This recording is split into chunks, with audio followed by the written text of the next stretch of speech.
देवो यादो विददाति विश्वा इच्छा क्रिया ज्ञान समन्वित सन हेतु स्वतंत्र परमेश्वरो जो कर्तार माध्यम चरण भरतम धर्म सजन ध्यान प्रारंभ सुनहो संत सुजान लोकय संख्या उत्पन गते सप्तद्वीप सुरधाम सब ग्रंथ में बाखहु विविध भात्य गुणग्राम सकलयांग भिन्न भिन्न गते अर्थ बोध सुबसार कहे कोर कर के कहो संशय हरण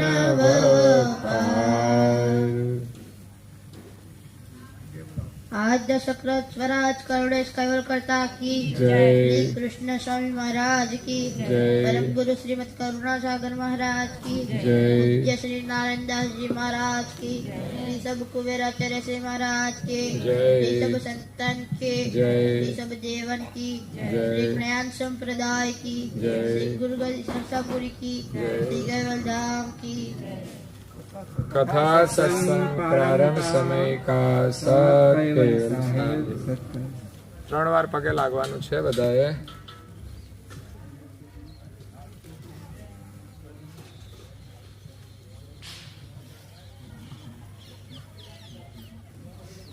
કૈવલ હંસો સાત કૈવલ સાહેબ બોલો જો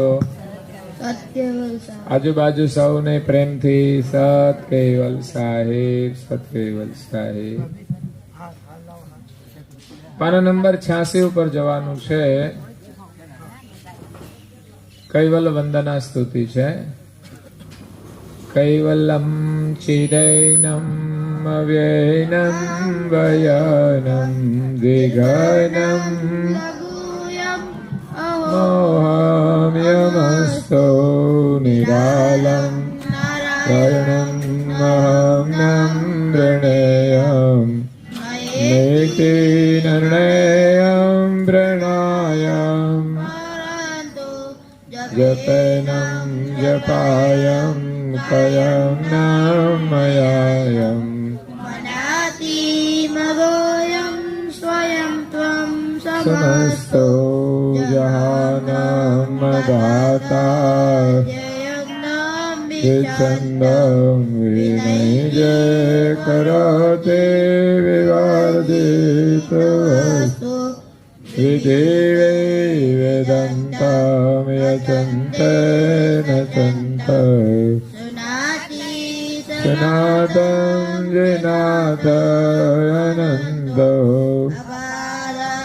બહોદમ લહેજન મહાદમ વેદમ ત્યમં નમામિ નમસ્તો.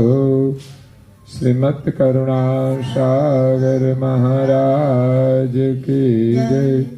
કૈવલ ધામ કી જય.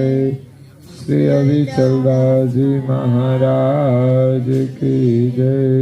ધર્મ પ્રિયદાસજી મહારાજ કી જય. સતકૈવલ સાહેબ સતકૈવલ સાહેબ સતકૈવલ સાહેબ.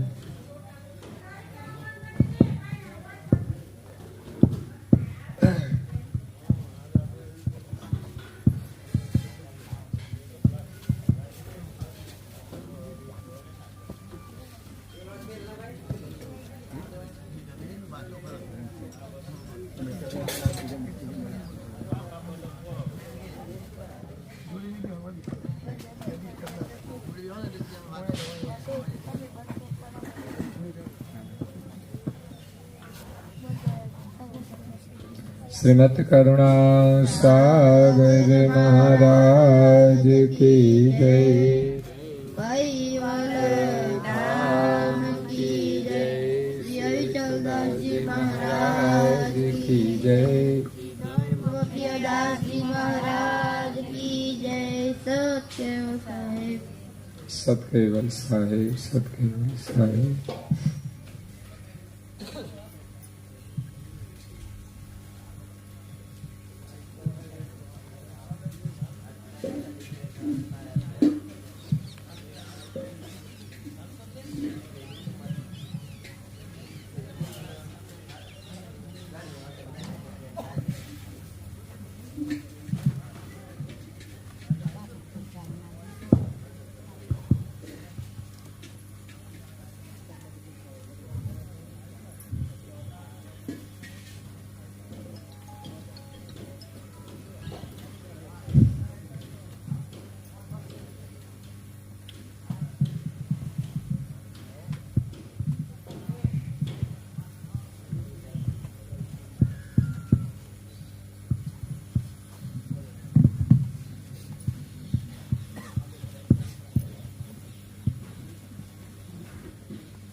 तुलसीदास जय देव भेव सूरयति उच्चरे अनिन भक्ति अहमेव भेव श्रीर सकल धरे।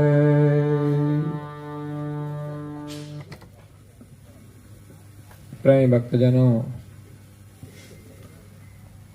ज्ञान संप्रदायના આદ્ય સ્થાપક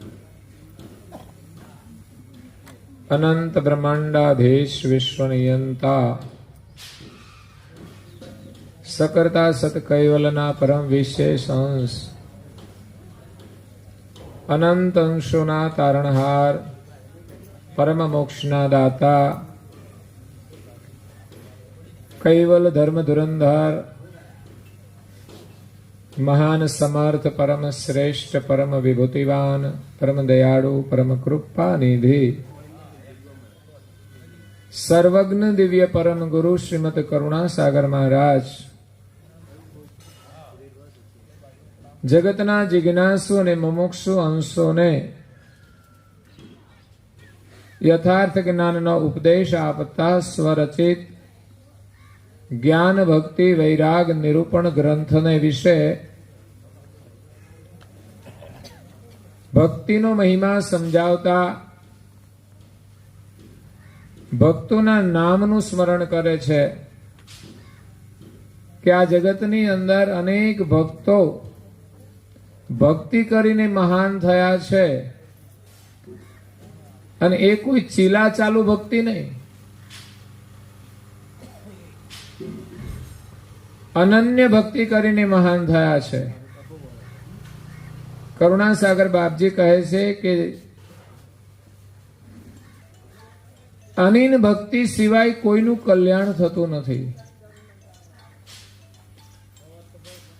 અનિન ભક્તિ કોને કહેવાય? અનિન ભક્તિ ભવ દુઃખ ही दुरावे, लघु जीव सबसे बड़ा होई जावे. भक्ति से भूप चरण सिर नावे, भक्ति से भुवन मंदिर पधरावे. જીવનમાં ભક્તિનો કેટલો મહિમા છે એ મહાપુરુષોના ઉપદેશ દ્વારા જાણીને ભક્તિ કરવાની છે. અનીન ભક્તિ ભવ દુઃખ હી દૂર આવે. અનીન ભક્તિ એટલે દાસાતનપણા વાળી ભક્તિ, અહંકાર રહિત ભક્તિ, નિર્મળ ભક્તિ. એક માત્ર પ્રભુની જ ચાહના હોય.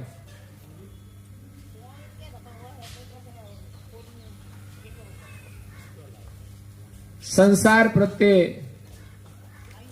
વૈરાગ થઈ જાય એવી જે ભક્તિ છે એ જ જીવાત્માને ભવપાર કરે છે, ભવ દુઃખને દૂર કરે છે.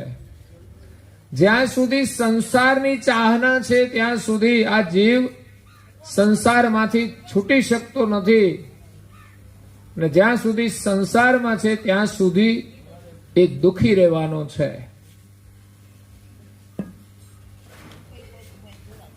સુખ તો ભગવાનના સાનિધ્યમાં છે. સુખ તો ભગવાનના ગુણગાન ગાવામાં છે. સુખ આપણને સત્સંગ દ્વારા મળે છે.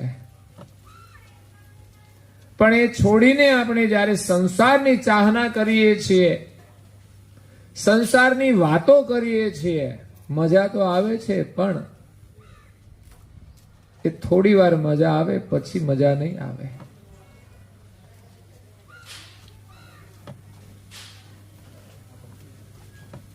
સાચી મજા વૈરાગની અંદર છે, સંસારનો મોહ છોડવામાં છે અને પ્રભુનું સ્મરણ કરવામાં છે. માણસ ગમે તેટલો અમીર થઈ જાય ને તોય એ સુખી નથી થઈ શકતો. રતન ટાટા પાસે કેટલી મિલકત હતી, વિશ્વનો મોટો ધનવાન વ્યક્તિ, છતાંય વિચાર કરો એના લગ્ન ના થયા. હે, આટલા બધા પૈસા હોય ને રહી જાય એવું બને?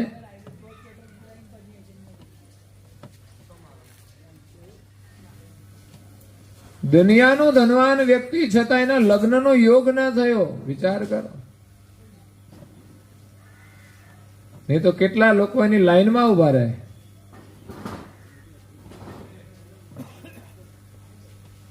પણ ધનના બળથી એમણે લગ્ન ના કર્યા, એનો યોગ ના થયો તો ના કર્યા, તો પૈસા અને કામના શું? પણ એને જીવનમાં પૈસા સમાજ સેવાના કાર્યમાં પણ ઘણા વાપર્યા છે, અને એ જ પૈસા એની સાચી કમાણી છે. બાકી ના તો પાછળની પેઢી શું કરે? જો સારા કામમાં વપરાશે તો એને લાભ મળશે, નહીં તો ભોગ વિલાસમાં વપરાઈ જશે. સાચું સુખ ભગવત સ્મરણમાં છે.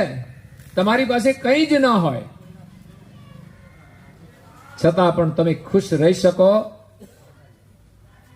એ આનંદ ભગવત સ્મરણમાં છે, આનંદ સત્સંગ શ્રવણમાં છે. રાજા પરીક્ષિતને શ્રાપ મળ્યો કે 7 દિવસમાં તારું તક્ષક નાગથી મૃત્યુ થશે. શ્રમિક ઋષિએ શ્રાપ આપેલો, કારણ કે શ્રમિક ઋષિના ગળામાં એમણે મરેલો હાર પહેરાવી દીધો.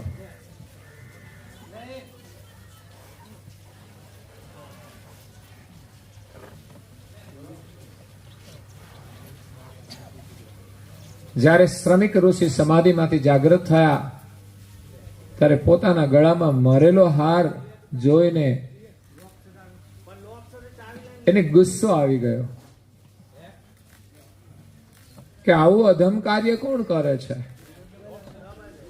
એને શ્રાપ આપી દીધો. જેણે પણ કર્યું હોય એને આ જ સાપ, જે ઝેરી સાપ હતો,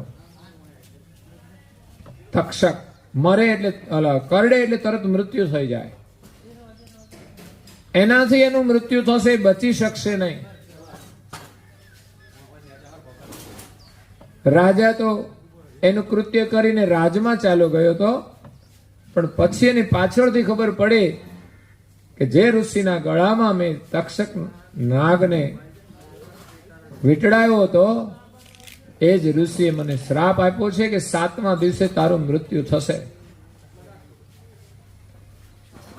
રાજાની પાસે ઘણો બધો વૈભવ હતો, પણ હવે એને લાગ્યું કે મારું જીવન તો 7 જ દિવસ છે, આ બધું મારે કરવાનું શું? મૃત્યુથી બચવાનો ઉપાય શું? એની પાસે માત્ર 7 જ દિવસ હતા. પૂરતા છે. આપણી પાસે તો ઘણા મહિનાઓ પડ્યા છે, ઘણા વર્ષો પડ્યા છે, પરંતુ જન્મ મરણના દુઃખમાંથી છૂટવા માટે 7 દિવસ. શું 7 કલાક હોય ને તો પણ પર્યાપ્ત છે. અને એથી વિશેષ માણસની ભાવના હોય તો 7 મિનિટમાં પણ એનો મોક્ષ થઈ શકે છે. એટલું નહીં, 7 સેકન્ડ પણ પૂરતી છે. 7 સેકન્ડ. કોઈએ કહ્યું છે કળિયુગની અંદર ગાયના સિંગ ઉપર જેટલો સમય રાયનો યા સરસવનો દાણો રહે એટલો સમય પણ જો સાચા પ્રેમથી ભગવત સ્મરણ કરવામાં આવે તો પણ એનું કલ્યાણ થઈ જાય. નહીં તો માણસ દેખાદેખી ભાવના સિવાય આખી જિંદગી સ્મરણ કરે છે તોય કલ્યાણ થતું, કારણ કે આપણે સ્મરણ કરીએ પણ આપણું મન તો બહાર ભટકતું હોય છે. માળા લઈને બેઠા હોય પણ મન માળામાં ના હોય. મન તો બીજાના લાળા કરતું હોય, ચાળા કરતું હોય, બહાર ભટકતું હોય છે. મન જો એક મંત્ર દ્વારા, સ્મરણ દ્વારા ભગવાનમાં લાગી જાય તો સારો સંસાર છૂટી જાય એવો આનંદ એમાં છે. પછી મનની અંદર સંસાર સુખની ચાહના નહીં રહે. જ્યાં સુધી સંસારની ચાહના છે ને ત્યાં સુધી આ સંસારમાં ફર્યા કરવાનું, બીજું હું. નવી નવી ગાડીઓ મળશે તમને, ક્યારેક મનુષ્ય શરીર મળે, ક્યારેક પશુનું મળે, ક્યારેક પ્રાણીનું મળે, ક્યારેક કીડી, ક્યારેક મકોડા, ક્યારેક ઘોડા, ક્યારેક ગધેડા. આ સંસાર સુખની ચાહનાનું પરિણામ છે. પણ જેણે ભક્ત સ્મરણ કર્યું, ભગવાનનું સ્મરણ કર્યું, એ આ 84 માંથી છૂટી ગયા છે. એટલે નવરા બેઠા શું કરવું એનો વિચાર આપણે કરવાનો છે.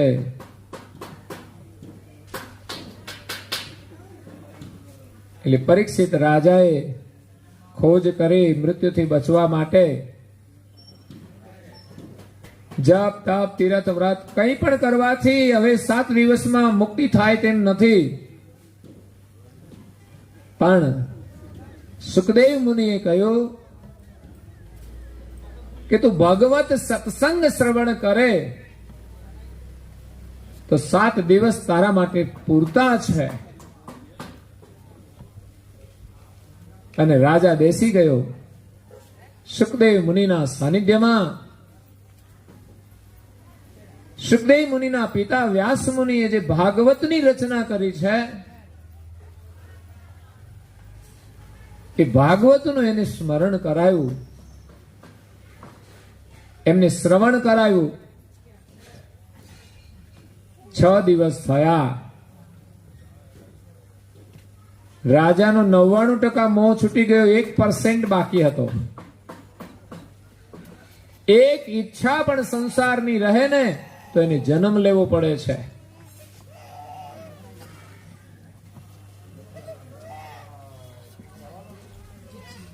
આપણા દેશના રાજા ભરત, જેના નામ ઉપરથી આપણા દેશનું નામ ભારત પડ્યું, એ રાજાએ રાજપાટ એમના પરિવારને, સંતાનોને સોંપી અને સંન્યાસ માર્ગે નીકળી ગયા. દરેકે આ કાર્ય કરવું જોઈએ. દીકરાઓ વહીવટ સંભાળે એવા થઈ જાય ને પછી એને સોંપીને ભગવાનમાં મન લગાવવું જોઈએ. આપણે જંગલમાં ના જઈએ તો કઈ નહીં, ક્યાંક મંદિરોમાં જઈને શાંતિથી બેસીને ભગવાનનું નામ લઈએ, ક્યાંક પૂજા પાઠ થતી હોય ત્યાં જઈને બેસીએ. એ સંન્યાસ અવસ્થા છે. એ જંગલમાં ગયા, ત્યાં ભગવત સ્મરણ કરે છે. એક દિવસ એવો પ્રસંગ બને છે, ગંડકી નદી એના કિનારે રાજા તપશ્ચર્યા કરે છે. હવે તો એમણે સંન્યાસ લઈ લીધો છે. સંન્યાસ વસ્ત્રથી પણ લેવાતો હોય છે અને બીજો મનથી સંન્યાસ લેવાનો છે. ગૃહસ્થાશ્રમમાં મનથી સંન્યાસ લેવાનો, કે દુનિયાની ઘણી બધી વાતો કરી, વ્યવહારોની વાતો કરી, હવે બધો જ વ્યવહાર છોકરાને આપી દેવાનો. મારી તારી બધું છોડી અને ભગવાનનું સ્મરણ કરો. હવે કેટલું રહેવાનું?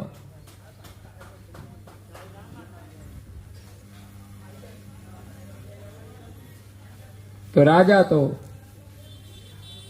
સ્મરણ કરે છે. નદીના સામે કિનારે એક મૃગ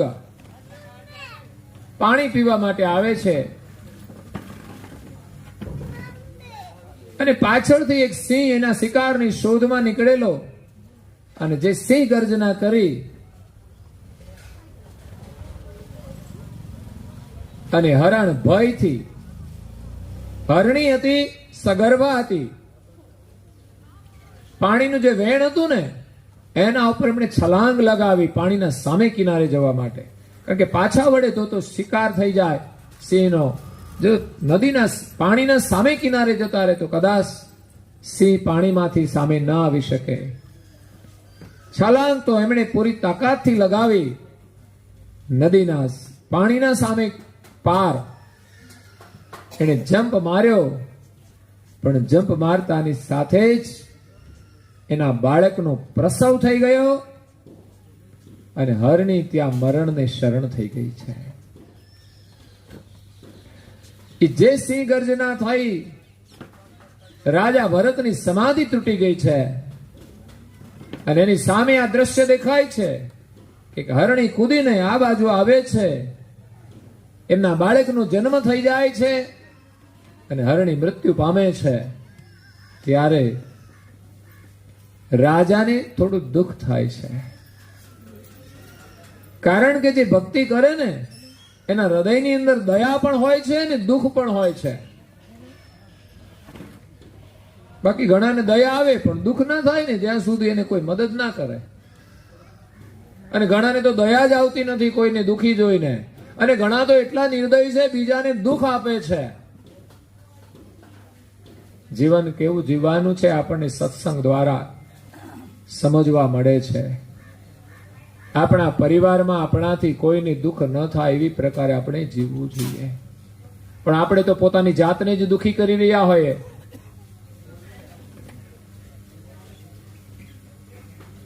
કે બીજાને શું સુખ આપશે? આપણે જીવન બીજાને સુખી કરવા માટે મળ્યું છે, નહીં કે દુઃખી કરવા. પણ આપણને તો બીજાની સેવા લેવાનો આનંદ આવે છે, પણ ખરેખર તો બીજાની સેવા કરીને આનંદ લેવાનો છે. એ સાચું જીવન છે. અહીંયા એક અનાથ હરણના બચ્ચાને જોઈને આ ઋષિ રાજાને દયા આવી છે. આસન ઉપરથી ઉભા થઈ નદીની અંદર જાય છે. હરણનું એકલું બચ્ચું છે, એને લઈને પોતાની જે કઈ કુટિયા હતી ને એમાં લાવે છે. ધીમે ધીમે એને ખાવા પીવાનું આપે છે. થોડું મોટું થાય છે એમને એ જંગલની અંદર ચરાવવા માટે જાય છે. કારણ કે એકલું જાય ને વળી કોઈ પ્રાણી આવીને ખાઈ જાય તો એને એટલી ચિંતા છે. ભગવાનના સાચા એ ભક્ત છે જેને પ્રાણી માત્રમાં દયાનો ભાવ હોય. શેરીના કૂતરા હોય ને એ કર્મે કૂતરા તો થયા છે, એનું જીવન જીવે છે, પણ માનવ તરીકે આપણે એને ટુકડો નાખવો એ આપણી ફરજ છે. આપણી ભારતીય સંસ્કૃતિમાં આપણા પરિવારોની અંદર એ સંસ્કાર હતા કે પહેલી રોટલી આપણે ગાયના માટે કાઢતા હતા અને છેલ્લી રોટલી કૂતરાના માટે કાઢતા હતા. પણ એ રોટલી પછી જો ના નાખીએ અને ખાઈ જાય ને તો પછી એમના જેવા થઈ જાય.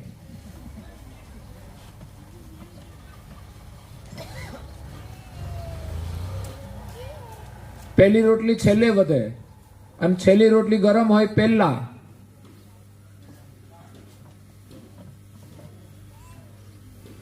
બે રોટલી આપણે કાઢવી જોઈએ.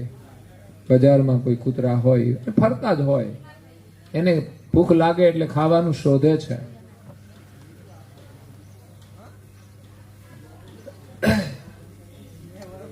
તે સંસ્કાર હતા. અહીંયા રાજા સાધના છોડીને હરણની વધારે ચિંતા કરે છે અને હરણની ચિંતા કરતા કરતા એના જીવનનો અંતકાળ નજીક આવી ગયો. એને ખબર પડી કે હવે મારે શરીર છોડી દેવાનું છે. ત્યારે દુઃખ થાય છે કે આ હરણીના બચ્ચાનું શું થશે. એ અંતકાળે એમના મનની અંદર ઈચ્છા રહી ગઈ ને તો ફરી એને હરણનો અવતાર લેવો પડ્યો. એટલે એક ઈચ્છા પણ જો સંસારની રહી જાય તો શરીર ધારણ કરવું પડે છે. એટલે અંતકાળ જ્યારે આપણો આવે ત્યારે બધું જ ભગવાનને સોંપીને આપણે શું કરવાના? ભગવાન એમની રક્ષા કરશે અને આપણે ભગવાનને પ્રાર્થના કરીએ, ભગવાનમાં આપણું મન લગાવીએ. પણ સહેલું કામ નથી. મોત સામે આવી જાય તો ભગવાનનું નામ નથી લેવાતું. ઘરમાં એક વડીલ હતા, એમને 4 દીકરા. મરણનો સમય નજીક આવ્યો એટલે દીકરાઓ બધા આવી ગયા. એકાદ બે ઘરે હોય, એકાદ બે બહાર હોય, એ બધા આવી ગયા. દાદાએ જીવનમાં ક્યારેય ભગવાનનું નામ લીધેલું નહીં. છોકરાને એમ થયું કે અંતકાળે જો એ નામ લઈ લે ને એકવાર તો એનું કલ્યાણ થઈ જાય, સદગતિ થઈ જાય ને તો અધોગતિ થશે. મરણ પાછળ કર્મકાંડ શા માટે કરવાનું? એના કલ્યાણ માટે. તો કર્મકાંડથી કલ્યાણ નથી થતું. તો બધા પ્રયાસ કરે છે, દાદા રામ બોલો રામ. પણ દાદાને કોઈ અભ્યાસ નહીં એટલે શું કરે? પછી ના બોલાય. અત્યારે હું કહું તમે સતકૈવલ સાહેબ તો તમે બોલો ને તો બોલાય, પણ પછી અંધકાળ આવે ને તો કોઈ બોલાવશે ને તો નહીં બોલી શકો. કારણ કે જે સમયે બોલવાનો સમય હતો એ સમયે જો ન બોલી શક્યા તો અંતકાળે એ થઈ શકતું નથી. હરિનું નામ એટલું મોંઘું નથી કે ગરીબ માણસ ન લઈ શકે, અને હરિનું નામ એટલું સસ્તું નથી કે ગમે તે માણસ લઈ શકે. ગમે તેનું કામ નથી. એ તો સુરાનું કામ છે, કાયરનું કામ નથી. ભગવાનનું સ્મરણ કરવું એ કાયરનું કામ નથી. કાયરો તો મોડા સુધી ઊંઘતા રહે, પણ હરિનું નામ ના લે. પણ જેનામાં હિંમત હોય, સુરવીરતા હોય, એ સવારે વહેલા ઉઠે, નાઈ ધોય અને ભગવત સ્મરણ કરે છે. એટલે એક પણ ઈચ્છા રહી ગઈ તો ભટકવાનું છે. સંસારની બધી જ ઈચ્છાઓને છોડી દેવાની. હા, જરૂરિયાત હોય ત્યાં સુધી આપણે વહીવટ કરીએ, પરંતુ વધારે પડતો મોહ મનુષ્યને અંતકાળે ભટકાવે છે, દુખી કરે છે. અહીંયા પરીક્ષિત રાજા 6 દિવસ સુધી કથા સાંભળી, 90% મોહ એનો દૂર થઈ ગયો, પણ 1% મોહ રહી ગયો 7મો દિવસની કથામાં. સુખદેવ મુનિ કહે છે કે એક રાજા હતો અને જંગલમાં એ શિકાર કરવા માટે ગયો. એ પોતે રસ્તો ભૂલી ગયો, સાંજ પડી ગઈ, અંધારું થઈ ગયું.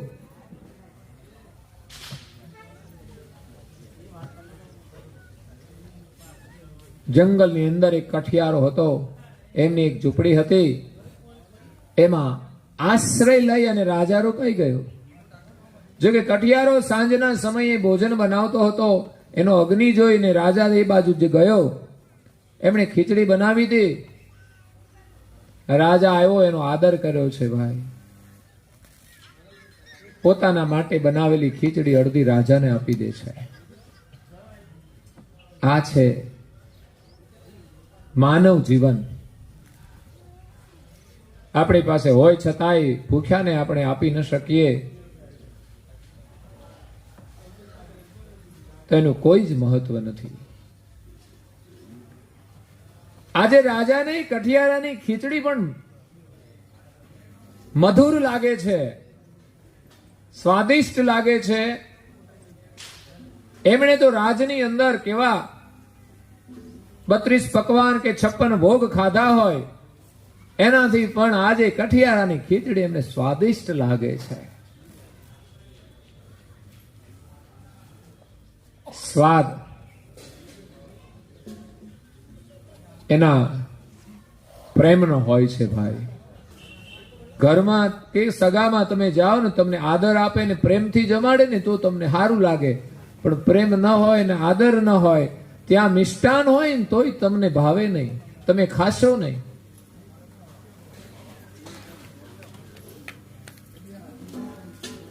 એનો મધુર સ્વાદ લાગે છે. પછી કઠિયારો બહાર રહે છે અને ત્યાં રાજાને ઓરડીમાં સુવડાવે છે.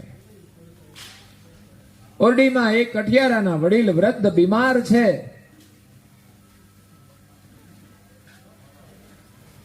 એટલા બધા બીમાર હતા કે એને જંગલ પાણી જવું હોય ને તોય બહાર નહોતા જઈ શકતા. જો કે આજે જંગલ ઘરમાં આવી ગયું છે એટલે હવે ચિંતા નથી, પણ પેલા લોકોને બહાર જવું પડતું હતું. તો એ વૃદ્ધ જે વડીલ હતા, રાતના સમયે એને જવાનું થયું તો એ ત્યાં ને ત્યાં ઝૂંપડીમાં બેસી ગયા.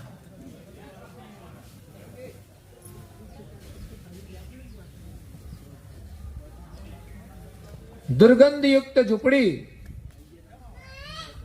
એની અંદર રાજા સૂતો છે.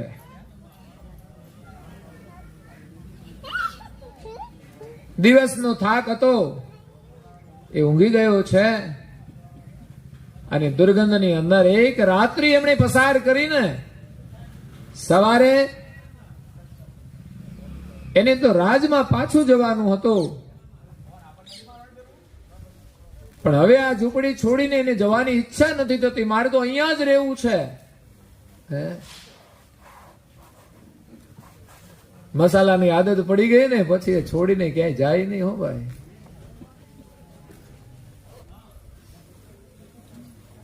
એને સારી વસ્તુ ભાવે નહીં. મેં ઘણા લોકોને જોયા છે, એ કચરો ખાય છે પણ ઘરમાં એના સારી વસ્તુઓ હોય છે, કાજુ ને બદામ હોય તો એ નથી ખાતો અને બહારનો કચરો ખાય છે. આ બુદ્ધિ ગઈ ક્યાં? કુંઠિત થઈ ગઈ. સારું ખાવાનું છોડીને કચરો ખાય. ગધેડાને તમે ખાંડ ખવડાવો ને તો એ ઓખર કરવાનું ના છોડે. એવી સ્થિતિ આજે મનુષ્યની થઈ ગઈ છે. દુઃખની વાત છે, શરમાવા જેવી વાત છે ને. આજે તો લોકો આમ અહમ રાખીને બધું કરતા હોય છે, જાણે સારું કામ કરતા હોય એમ. લોકો ધુમાડા કાઢતા હોય છે, એને ખબર નથી આ ધુમાડા નીકળી જશે.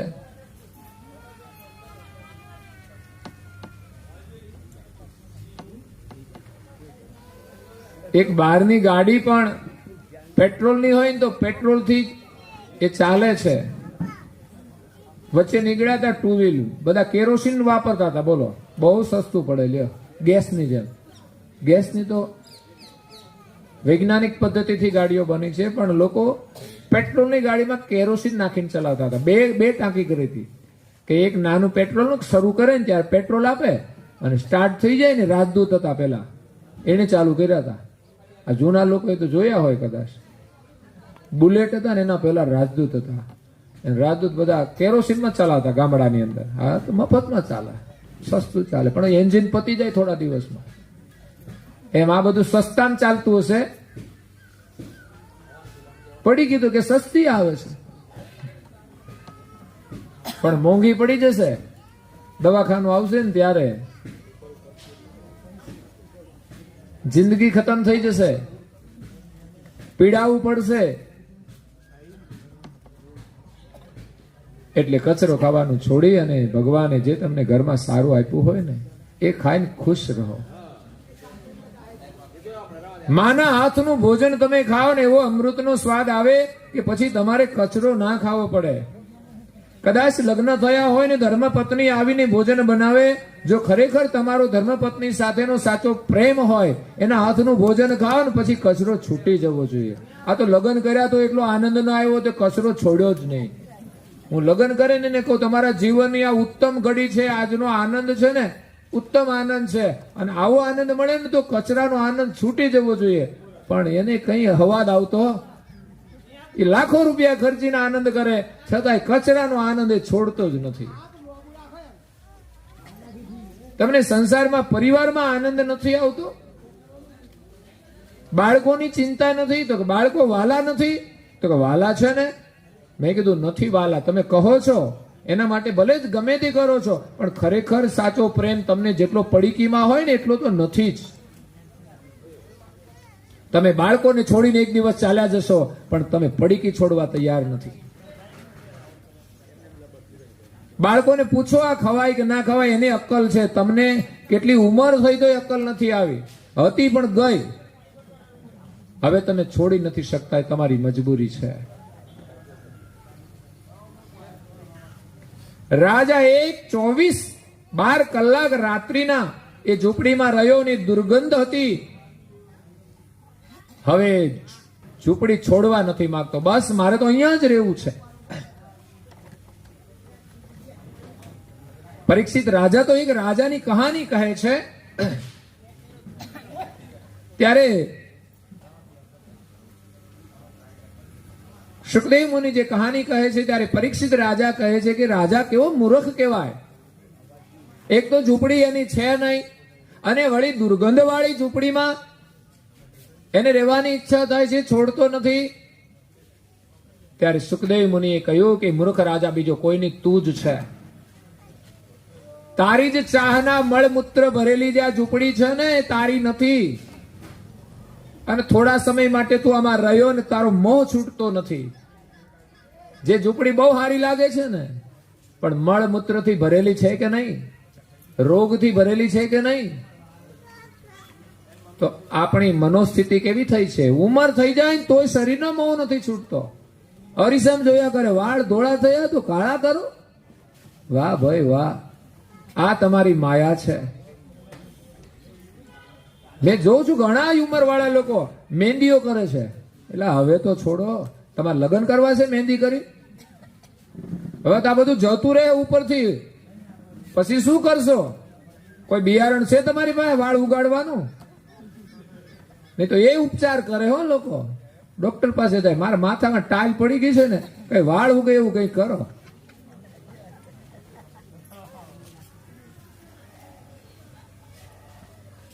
ડોક્ટર એમ કે હારા કામ કરવા માંડ, બસ જીવનમાં જેટલા થાય ને એટલા હારા કામ કર, વાળની ચિંતા ના કર.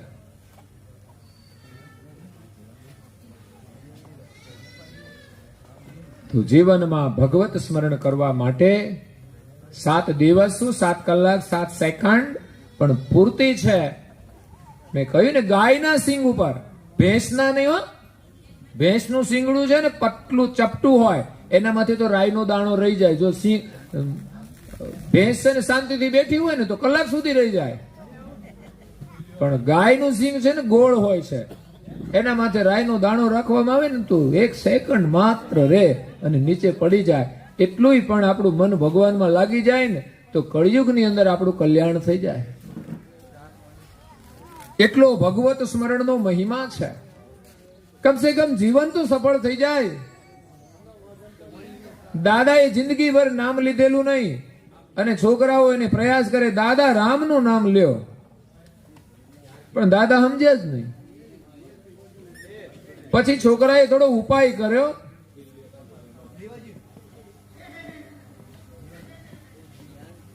દાદાની એક દીકરી હતી, એનો જમાઈ, એનું નામ હતું રામો. રામ નામ તો રાખતા હતા ને લોકો, રામભાઈ. હવે કોઈ નહીં રાખે. જોજો, રામ તો રામ નામ કે હવે તો બધા કુતરાનું નામ હોય એવા લોકો નામ રાખે. પિન્ટુન, ફોન્ટુન, મોન્ટુન, ચિંટુન.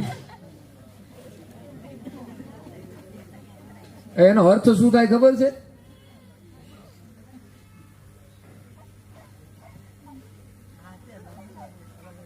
નામ કંઈક અર્થવાળા હોવા જોઈએ ને જીવન પણ કંઈક અર્થવાળું હોવું જોઈએ.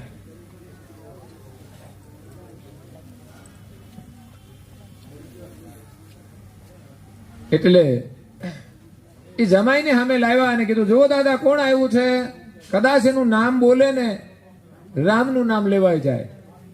જેમ અજામિલ છે ને, એને ભગવાનનું નામ લેવા માટે સંતોએ કહ્યું તારા દીકરાનું નામ છે ને નારાયણ રાખજે. એટલે મૃત્યુનો સમય નજીક આવ્યો ને ત્યારે પોકાર કરવા માંડ્યો, બેટા નારાયણ નારાયણ નારાયણ. પછી તો નારાયણનું નામ લેતા તો યમના દૂતો હતા ને એ જતા રહ્યા. કેમ તો કે આ તો રામ નારાયણનું નામ લે છે એટલે આપણાથી લઈ ના જવાય. જો આ મહિમા છે, અંતકાળનો મહિમા. દિવસ દરમિયાન જીવન દરમિયાન લીધું હોય ને તો વાંધો ના આવે, એમાં પ્રીતિ થઈ જાય. બાકી જિંદગીમાં લીધું ના હોય તો અંતકાળે લેવું અઘરું છે. પણ અજામિલ એક શ્રેષ્ઠ બ્રાહ્મણ હતો, વિદ્વાન હતો, પણ કુસંગથી એ પોતાનો રસ્તો ભટકી ગયો હતો. આજે વ્યસન વાળા છે ને કુસંગથી ભટકી ગયા છે. સંસ્કારી પરિવારના છોકરાઓ છે. તમે અંદરથી જોશો ને તો તમને એમ લાગશે કે આપણો પરિવાર સંસ્કારી છે, મા સંસ્કારી છે, પત્ની સંસ્કારી છે, દીકરી સંસ્કારી છે. તો તમે કુસંગથી ભટકી ગયા છો. જીવનમાં સત્સંગ કરો અને કુસંગનો ત્યાગ કરો. સત્સંગ નહીં કરો ત્યાં સુધી કુસંગ છૂટશે નહીં. તમારા મનની કમજોરી છે. જ્યાં સુધી સત્સંગનું બળ નહીં મળે, સદવિચારનું બળ નહીં મળે, ત્યાં સુધી વ્યસનથી તમે નહીં છૂટી શકો. અંદરથી તમારા પાસે વિચારોનું બળ જોઈશે. તમે વિચારતા જ નથી તો વિચારોનું બળ ક્યાંથી આવે? તમે તો આંખો બંધ કરીને ખાવ છો. ચાલુ ગાડીએ લોકો એક હાથમાં સ્ટેરિંગ પકડ્યું હોય હેન્ડલ અને ચાલુમાં પડી ગઈ, આમ જેમ ઘંટીના ગાળામાં અનાજ ઓરે ને એમ ઓરી દે. ઘણા લોકો તો બાઇક લઈને જતા હોય ને બે હાથે આમ બાઇકનો બે હેન્ડલ પકડ્યા હોય ને મોઢામાં બીડી પકડેલી જ રાખે, એમને ચાલુમાં જ પકડેલી રાખે. ઘડીકે ધુમાડા કાઢ્યા કરે. બોલો, ગાડીમાંથી એક બાજુ નીચેથી સાયલેન્સરમાંથી ધુમાડા નીકળતા હોય, ઉપર ભાઈ ધુમાડા કાઢતા હોય અને પાછળ બેન બેઠા હોય ને એ પરેશાન થતા હોય એના ધુમાડા ખાઈને. તમે બીજાને હેરાન કરો છો તો ખબર નથી. તમે એટલી વાર રહી શકતા નથી, ગાડી ચલાવો છો. પણ વ્યસન એવું છે ને, એ બેચેની વધી જાય પછી ગાડી ના ચાલે એનાથી. આ દુર્દશા છે એની.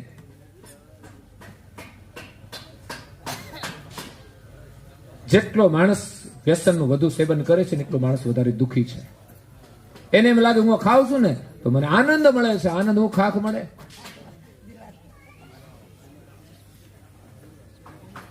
તું એટલું હેરાન થાય છે એટલે તારે આ બધું કરવું પડે છે. અમૂલ્ય જીવન મળ્યું છે, વિચાર કરજો. આવો મોકો પછી મળશે નહીં. આપણે ઘરે બાંધેલા છે, જો પૂછો તો કરાય ને, કંઈક પૂછો તો કરા કે જવાબ આપે તો. ગાય ભેંસ પશુ પક્ષી કાગડા કૂતરા બિલાડા કોઈકને તો પૂછો તમે.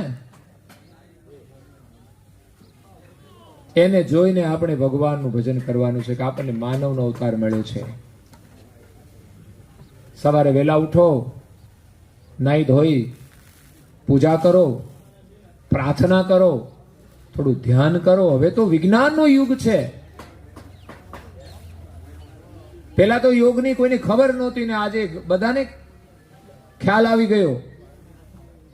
ધ્યાન યોગ, જ્ઞાન યોગ, કર્મ યોગ, ભક્તિ યોગ, જે યોગ થાય એ કરવાનું.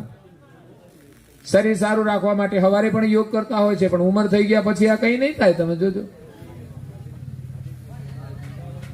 કારણ કે શરીર કેવા બનાવી દીધા.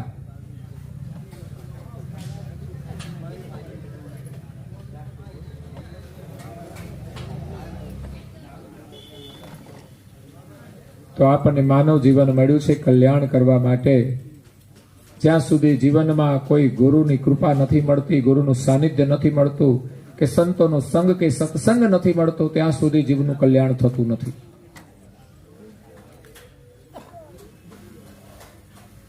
કુસંગનું વાતાવરણ ચારે તરફ છે.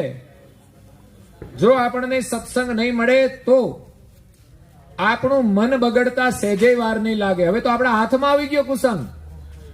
પહેલા તો લોકો બહાર જતા ત્યારે મળતો, એમ કરતા કરતા ઘરમાં ટીવી આવ્યું, અને હવે તો હાથમાં મોબાઈલ આવી ગયો. બસ પૂરતું છે. તમારે ક્યાંય દૂર નહીં જવું પડે. એ મોબાઈલ દ્વારા સંબંધો થઈ જાય, લ્યો ગોઠવાઈ જાય એની રીતે. આટલી જ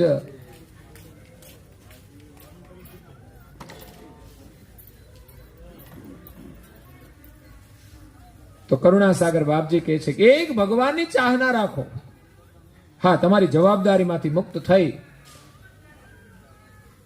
અને 50 ઉપરની ઉંમર પછી આપણે વાનપ્રસ્થ જીવન જીવવાનું હોય છે. અને 75 સુધી તો પહોંચે તો હારા ને. આ વ્યસનમાં કોઈ 75 તો નહીં જ પહોંચે. અને હવે તો સમય એવો આવ્યો છે ને, બીમારીઓ એટલી આવી છે ને, ખાવાની વસ્તુ એટલી બધી દૂષિત થઈ ગઈ છે, દરેક લોકો બીમાર છે. તમે જુઓ તો પેલા તો ભાગ્યે જ ગામડાની અંદર એકાદ ડોક્ટર હતો, અને પેટી લઈને ફરે ને ત્યારે કોઈ એને ગ્રાહક મળતું હતું. કોઈ દર્દી મળે કે અમને માથું દુખે છે કે પેટમાં દુખે છે, આથી વધારે કોઈ બીમારી નહોતી. અને હવે તો ઘરે ઘરમાં દર્દી, ઘરે ઘરમાં દવાઓ પડી જશે. તમે જોજો, લોકો તો સ્પેરમાં લાવી રાખે, જેમ ગાડીમાં સ્પેર વ્હીલ હોય ને, જરૂર પડે તો કામ લાગે. અગાઉથી આપણે કે બીમાર પડવાના જ છીએ, બોટલો પડી જ હોય. ઘણા ઘરમાં મસાલાના ડબલા ના હોય એટલે તો બોટલ, દવાની બોટલો હોય.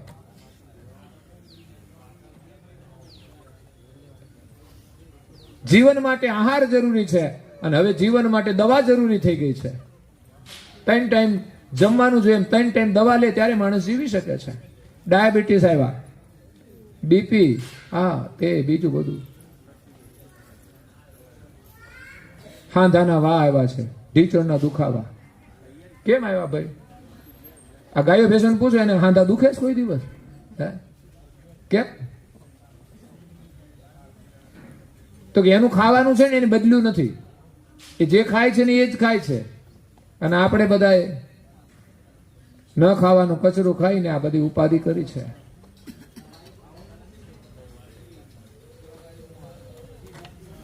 અહીંયા કરુણાસાગર મહારાજ શ્રી ભક્તિનો મહિમા સમજાવતા ભક્તોના નામનું સ્મરણ કરે છે કે આગળ ઘણા ભક્તો થઈ ગયા. તુલસીદાસ, જયદેવ. તુલસીદાસને તો બધા ઓળખે છે, રામાયણના રચયિતા ગોસ્વામી તુલસીદાસ, જેમનું જીવન રામમય બની ગયું. પત્નીનો અત્યંત મોહ હતો કે પિયર જાય તો પાછળથી એને પિયર જવું પડતું. બોલો, એના વિના એક દિવસ નહોતા રહી શકતા, એટલો મોહ. પણ જીવનમાં એને સત્સંગ કર્યો હતો, જીવનમાં એને ગુરુ હતા, એને ધર્મગ્રંથોનું અધ્યયન કર્યું હતું. એટલે પત્નીના એક જ બોલથી એનો મોહ છૂટી ગયો. પત્નીએ કહ્યું કે જેટલી પ્રીતિ મારા હાડ માંસના ચામડાના શરીરમાં છે, એની અડધી પ્રીતિ તમે રામમાં લગાડી દો ને તો તમારું કલ્યાણ થઈ જાય. તો એને તો પછી અડધી હું કામ આખી જ લગાડી દીધી આને છોડીને. એ કે તારું કઈ કામ નથી, હવે તો મારે રામમાં મન લગાવી જ દેવું છે. પત્નીને ખબર નહોતી કે મન છોડીને ચાલે જશે. એને ઘણું દુઃખ થયું, કારણ કે આમ તુલસીદાસને ભલે મમતા હતી, પણ બહુ સુંદર એનો સ્વભાવ હતો. મોહ થઈ ગયો તો થઈ ગયો, બાકી એનું જીવન ઉત્તમ હતું, સંસ્કાર સંપન્ન હતા. ત્યારે પત્નીને પણ ઘણું દુઃખ થયું. એના વિરહમાં એ પણ દુઃખી થઈને શરીર છોડી દીધું. અને તુલસીદાસનું મન વૈરાગી બની ગયું. એને તો મનને શું, શરીરને અને મનને બંનેને ભગવો ભેગ ધારણ કરાવી દીધો. પછી જાય છે એમની પત્ની રત્નાવલીનો ભાઈ કે ભાઈ તમે પાછા આવી જાઓ, અમારી બેને કહી દીધું તો એટલું બધું ખોટું ના લગાડવાનું હોય. અને અત્યારે ભાઈઓ અને બહેનો કે ને ગમે એટલી વાર માથા પછાડીને તોય મસાલા ના છોડે. એક વાર હું 17 વાર કે તોય ના છોડે. તાર કરવું હોય કર, આમ મોઢું એવું બગાડે ને, તમે અનુભવ કરી જોજો. એને તમારા પ્રત્યે એટલો પ્રેમ નથી જેટલો મસાલાની પડીકીઓમાં છે. યાદ રાખજો, કસોટી કરવી તો કરી દેજો, અકળાઈ જશે. પહેલા તો તમને એના રુદ્ર સ્વરૂપના દર્શન આપશે.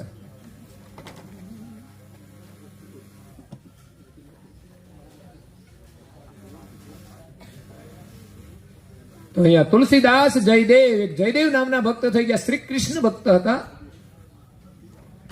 જે બંગાળની અંદર થઈ ગયા. એમના પિતા ભોજરાજ હતા, ભોજદેવ, અને માતા વામદેવી. એમના એક દીકરા હતા. ગરીબી ઘણી બધી હતી, પરંતુ જયદેવની અંદર એવા ભક્તિના સંસ્કાર હતા કે બાળપણથી જ એને ભણવામાં રસ હતો. પણ માતા પિતા દેવલોક થઈ ગયા તો અનાથ થઈ ગયા. ગરીબી ને એમાંય પાછું દુખાયું, માતા પિતા દેવલોક થઈ ગયા. બીજા બધા સગા સંબંધી હતા ને, થોડો સહયોગ આપીને એને ભણાવ્યા, એને રસ હતો. અને આજ આપણું કર્તવ્ય હોય છે. સગા છે ને આપણા શું કામના? જો મુશ્કેલીના સમયે આપણે સામેથી આમ પૂછે ને, ખબર બધા આવે ખબર કાઢવા કેમ છે તમારી તબિયત, પણ એ ખબર નથી પૂછતા પૈસાની જરૂર છે કે નહીં. ખબર તો એ જ પૂછવાની હોય. મુશ્કેલી, બીમારી અચાનક આવતી હોય, નાની સૂની ઠીક છે, માથું દુખતું હોય, પેટમાં સામાન્ય, પણ અચાનક બીમારી આવી હોય ને ખબર પડે કે 2-3 લાખનો ખર્ચો થઈ ગયો છે, તો કઈ ઘરમાં પડ્યા હોય 2-3 લાખ? ઘણા ખાતામાં ના હોય. તો એ સમયે પૂછવું જોઈએ. ભલે આપણે બધો ખર્ચ ના આપે તો કઈ નહીં, 5,000 રૂપિયા આપી શકીએ ને. બીજા બધા કેટલા હગા હોય? તો આ બધા હગાની આ ફરજ છે. આ છે સાચો વ્યવહાર. અત્યારે તમને વાસણ કે કશું ના આપે ને બહુ ચિંતા નહીં, પણ મુશ્કેલીના સમયે જો આપણે મદદ કરીએ ને તો એ સાચા સગા કહેવાય. બાકી ખબર બધા પૂછે. લગ્નમાં લોકો બધું આપે, 500 રૂપિયા આપતા જાય ને પછી કંઈક લાવે, બીજું ત્રીજું બધું બહુ આવે. લગ્નમાં કશું ના આપવું જોઈએ. એને સગવડ હોય ને એટલો ખર્ચો કરે. લગ્નમાં તો બધું તૈયારી જ હોય, પણ જે બીમારી આવે ને એ સમયે ખબર કાઢવા જાવ ને તો બધા 100-500 આપવા જોઈએ. આ તો ચા બગાડીને આવે, એક તો મુશ્કેલી હોય, ભાવો તો પડે, આપણો વ્યવહાર છે, પણ એ સમયે 200-500 આપીને જવું જોઈએ. આ વ્યવહાર કરવા જેવો. કેમ? તો કે મુશ્કેલી આવી છે ને, અચાનક આવી છે, અને બીમારીમાં જરૂર હોય છે. 5-25 તમે આપો તો એને મદદ તો થઈ જાય ને. લગ્નમાં ના કરવાનું કઈ જરૂર જ નથી હોતી, કારણ કે એક તો પૈસા ભેગા કરે, બધા ઉડાડે જાતો, અને બિનજરૂરી વસ્તુઓ ભેગી કરે. બીમારીના સમયે તમે આપો ને, એને કામમાં જ લાગે ને, એમાં જ ઉપયોગ થાય, એ સમયે જરૂર હોય છે. બાકી તો લગ્નના સમયે જે આવે ને બધું કઈક માળિયા ઉપર ચડાવે ને ક્યાંક, પછી તમે પૈસા આપી જાઓ એટલે ઓલા બધાના બિલ હોય ને, ડીજે ના ફીજે ના, એ ભરાઈ જાય. બીજું હું, તમારા પૈસા તો ડીજે માં ગયા.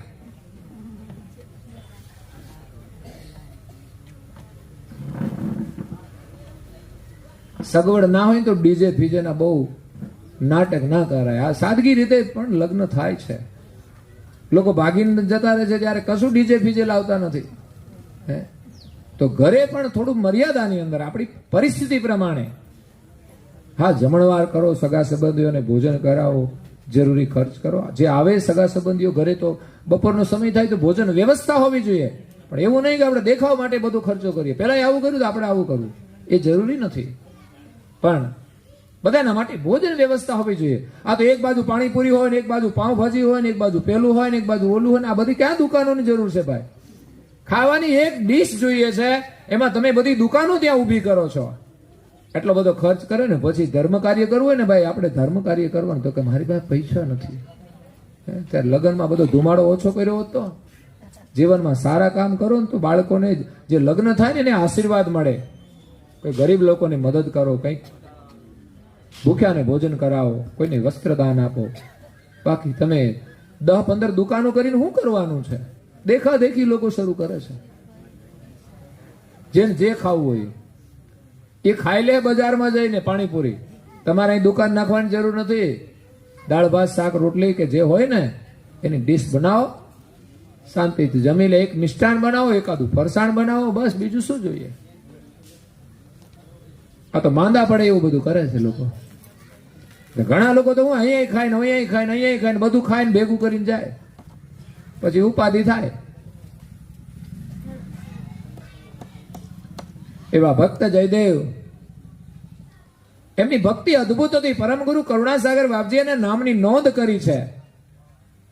ત્યારે આપણને એમ થાય કે એમણે કેવી ભક્તિ કરી હશે કે કરુણાસાગર મહારાજશ્રીએ જ્યારે ભક્તિનું વર્ણન કર્યું ત્યારે તુલસીદાસ મહારાજનું નામ લખ્યું છે, જયદેવનું નામ લખ્યું છે. ધ્રુવ, પ્રહલાદ, અમરીશ, ભરત, વિભીષણ, હનુમાનજી, શિવજી, શેષમુનિ આ બધાના નામ લખ્યા છે કે એણે જીવનમાં અદ્ભુત ભક્તિ કરી છે. પોતાનું જે કર્તવ્ય છે ને એ સંપૂર્ણ તમે નિષ્ઠાથી નિભાવો ને એ ભક્તિ છે. આજે સંસારમાં લોકો પોતાનું કર્તવ્ય પણ પૂરું નિભાવતા નથી. એમાં ભગવાનની ભક્તિ કેવી રીતે કરી શકે? એ જગન્નાથપુરીમાં એની આસ્થા હતી. બંગાળની અંદર જગન્નાથપુરી છે, 4 ધામનું એક ધામ. એ જયદેવ બંગાળના એક કેન્દુલ ગામની અંદર થઈ ગયા. ત્યાંથી ભગવાનની ભક્તિ માટે નીકળી ગયા. એકલા હતા ને ત્યાં પણ ક્યાંય મંદિરમાં રહ્યા નહીં. હો, બહાર એક ઝાડના નીચે આસન લગાવીને ભગવત સ્મરણ કરે છે. બોલો, ભગવાનમાં કેટલી આસ્થા. એને ખાવાની ચિંતા નથી. ભગવત સ્મરણ કરે ને એને સમયે ખાવાનું પણ મળી જાય છે. પણ એટલા મધુર ભજનો એ રચતા હતા. એ પોતે કવિ હતા. ભગવાનની કૃપા હતી કે સ્વયં ભગવાનના પદોની રચના કરે અને પોતે મધુર ગાતા પણ હતા. અને જ્યારે પોતાની બનાવેલી રચનાઓ ભગવાનની સાથે એકરૂપ થઈને ગાય છે, ભક્તિ ભાવથી ગાય છે ને, ત્યારે ભક્તિની ચાહના વાળા ભક્તો છે ને એના ભજનના મધુર અવાજથી આકર્ષિત થઈને જેમ મોરલી વાગે ને તો જંગલની અંદર મૃગ છે ને એ મોરલીના નાદે ખેંચાઈને આવે છે. એમ ઘણા ભક્તો ભગવાન પ્રેમી છે ને એના સાનિધ્યમાં આવે છે અને એના મનને શાંતિ મળે છે. ભાઈ, હું તો કહું આજે પણ તમે મીડિયાના માધ્યમથી પણ ભજનો સાંભળો. આપણને આવડે નહીં તો કઈ નહીં, ગાતાય ના આવડે તો કઈ નહીં, પણ તમારા ઘરની અંદર સવારમાં મધુર ભજનો સંભળાવા જોઈએ. નહીં તો ઘણા ઉઠીને લડતા હોય, તમને સાંભળવા મળે લ્યો ભજન. તમને ન આવડતા હોય એવા શ્લોકો સંભળાવે અને લોકો સાંભળવા માટે બહાર નીકળે. બોલો, અને કથા હાલતી હોય ને એ તો કઈ હાલ્યા કરે બધી. એમાં કઈ સાંભળવાનું ના હોય, એમાં કઈ જોવાનું ના હોય. કથાના સત્સંગના 2 શબ્દો સાંભળીએ ને તોય કલ્યાણ થઈ જાય. 2 શબ્દો સાંભળાય ને જીવનમાં યાદ રાખી લઈએ ને ઉતરી જાય ને એક સુવિચાર આપણા જીવનનું કલ્યાણ કરી શકે છે. એટલે ભક્ત જયદેવને સાંભળવા ભક્ત પ્રેમી આવે છે. ભગવાન પ્રેમી. એમ કરતા કરતા એમણે એક ગીત ગોવિંદની રચના કરી જેમાં રાધા કૃષ્ણના પ્રેમનું વર્ણન છે. ભક્તિમાં તો પ્રેમ જ હોય. રાધા અને કૃષ્ણ પ્રેમનું પ્રતીક છે. આજે ઘણા લોકો વિવાદ કરતા હોય છે, એને લૌકિક પ્રેમ સાથે જોડતા હોય છે. પણ ભાઈ, જયદેવ જેવા ભક્ત જ્યારે ભગવાનની ભક્તિ કરી અને એવા ગીત ગોવિંદની રચના કરે અને એના પ્રેમનું વર્ણન કરે ત્યારે આપણે માનવું પડે કે ના, ખરેખર કૃષ્ણ અને રાધાનો પ્રેમ એ સમાજને એક ભક્તિનો માર્ગ બતાવે છે.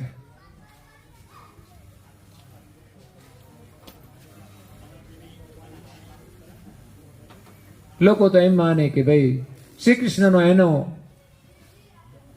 સાંસારિક પ્રેમ હતો. ના, સાંસારિક પ્રેમ હોત ને તો એની સાથે લગ્ન કરી લેત. લગ્ન એને નથી કર્યા, પણ એનો પ્રેમ હતો. રાધાનો પણ પ્રેમ હતો, પણ એને મર્યાદાઓ ના તોડી સમાજની મર્યાદા ના તોડી, પરિવારની મર્યાદા ના તોડી, માતા પિતાની મર્યાદા ના તોડી અને એને કઈ કાર્ય ના કર્યું. પછી પિતાએ જ્યાં પરણાવ્યા ત્યાં પરણી ગયા, પણ એમણે પ્રેમ જે આપ્યો છે ને એ આત્માનો પ્રેમ આપેલો છે. શરીરનું નિર્માણ કંઈ પણ સાથે જોડાણ હોય, મીરાનું જોડાણ કોઈની સાથે હોય, પણ એનો તો લગ્ન તો કૃષ્ણ સાથે થયા હતા એમ કહે છે. મીરા કહે આવા વરને નહીં વરું, આજ જન્મે ને કાલ મરી જાય. હું તો વરુ મારા ગિરધર ગોપાલ ને મારું ચુડુલ અમર બની જાય. મીરા એમ કે મેં લગ્ન કરી લીધા છે. તો ઘરવાળો હાચવે ભાઈ, પણ એને સમજવું પડે કે એને કૃષ્ણ સાથે લગ્ન કર્યા છે. એ કોઈ સાંસારિક લગ્નની વાત નથી. લગ્ન બે પ્રકારના, એક શરીરના લગ્ન છે અને બીજું અંદર ચલાવનારું જે ચૈતન છે ને એ કુંવારો છે, હજુ એના લગ્ન નથી થયા, ત્યાં સુધી આ સંસારમાં ભટકે છે. એના લગ્ન માલિક સાથે કરવાના છે. સંસારમાં એક પ્રેમ હોય છે, ભલે મલિન હોય છે, શરીરનો હોય છે, પણ એ પ્રેમની પણ એક સીમા છે. અદ્ભુત પ્રેમ હોય છે. અને એ જ પ્રકારે જો ભગવાનમાં પ્રેમ લાગી જાય તો ખરેખર આપણું કલ્યાણ થઈ જાય. તો અહીંયા જગન્નાથપુરીની અંદર એક બ્રાહ્મણ રાજા હતો અને એ પણ વિદ્વાન હતો, એ પણ કવિ હતો. જ્યારે જયદેવે ગીત ગોવિંદની રચના કરી અને બ્રાહ્મણો બધા એનો જ પાઠ કરે છે, એનો મહિમા વધ્યો. જગન્નાથપુરીની અંદર એના જ ભજનો ગવાય છે, ગીત ગવાય છે. ત્યારે આ બ્રાહ્મણ જે રાજા હતો ને એ પણ કવિ હતો. એના મનની અંદર ઈર્ષા થઈ કે મારું તો કોઈ મહત્વ નહીં, હું પણ કવિ છું. તો એમણે પણ એની કોપી કરી, ગીત ગોવિંદની રચના કરી એમણે. અને પછી બ્રાહ્મણોને કહ્યું જુઓ આ મારું ગીત ગોવિંદ, આનો તમે પ્રચાર કરો. રાજાની પાસે પૈસા બહુ હતા એટલે પૈસાના બળથી છે ને, મૂર્ખ માણસ હોય ને તો એ પંડિત કહેવાય, પૂજાવું હોય ને તો પૂજાય. પૈસાના બળથી આજે ઘણા સાહેબો નથી હોતા, પૈસાના જોરે બધા સાહેબ સાહેબ કરે, પણ કેટલો ભ્રષ્ટાચાર કરતા હોય ભગવાન જાણે.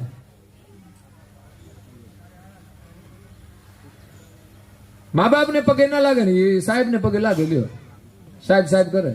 અરે ઘરમાં તારા મા બાપ બેઠા છે, એના આશીર્વાદ લઈ લે ને, સાહેબ ની પાસે હું કામ ફરવું જોઈએ?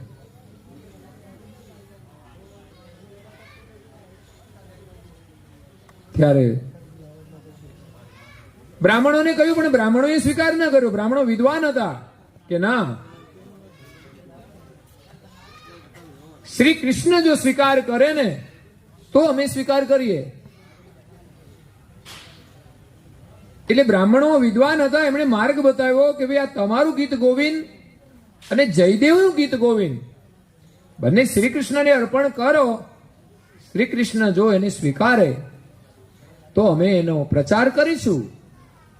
કારણ કે આજે પણ વક્તાઓ, વિદ્વાનો અનેક ધર્મગ્રંથોના માધ્યમથી એનો મહિમા કરે છે. કારણ કે જે સત્ય છે ને એનો પ્રચાર કરવો નથી પડતો, એ સમયાંતરે એનો મહિમા એમ જ થતો જ રહે છે. તો રાજાએ વાત સ્વીકારી, કઈ વાંધો નહીં. એને એમ કે ભાઈ કૃષ્ણની પાસે આ મૂકશે તો એ સ્વીકારી જ લેશે ને. તો બ્રાહ્મણ રાજાનું ગીત ગોવિંદ અને જયદેવનું ગીત ગોવિંદ બે ધર્મ ગ્રંથ એ જગન્નાથપુરી હાલમાં છે, ચમત્કારિક મંદિર છે. હો, એની અંદર અજાયબીઓ છે.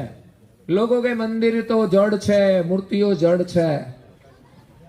તમારી મતિ જડ છે ને તો આ દુનિયા તમારા માટે જડ છે. બાકી ચેતના તમારી છે, તમારી શ્રદ્ધા છે, તમારી ભક્તિ છે, તો એમાં ચેતના છે.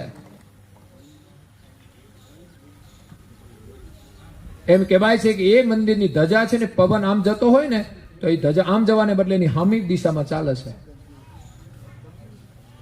તો આનાથી પછી ચેતના બીજી કેવી હોય? એની જાતે કઈ ચાલે નહીં કશું, એ ચેતના છે.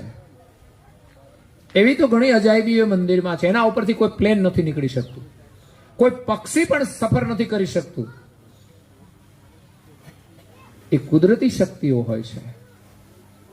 તો એના આગળ જયારે બંને ગ્રંથ મૂક્યા અને પૂજારીજી પ્રાર્થના કરે છે કે હે પ્રભુ, આ બંને ગ્રંથો આપના ચરણમાં અર્પણ કરીએ છીએ, એમાંથી આપણને જે સત્ય લાગે એનો તમે સ્વીકાર કરજો, અને બીજો છે ને તમે મંદિરની બહાર ફેંકી દેજો. તો ત્યાં તો મૂર્તિના રૂપમાં જ બિરાજમાન છે કૃષ્ણ ને બલદેવ ને સુભદ્રાજી, જે રથયાત્રા નીકળે છે. તો એ પૂજારી પ્રાર્થના કરી અને આવી જાય છે મંદિરની બહાર, અને બહાર જાહેરાત કરી કે ભાઈ આવો પ્રસંગ છે, રાજા બ્રાહ્મણ એમનું ગીત ગોવિંદ અને જયદેવના ગીત ગોવિંદની સ્પર્ધા છે, એનો મુકાબલો છે. અને કાળે સ્પર્ધા હોય ને એટલે જોવાનો લોકોને રસ પડે.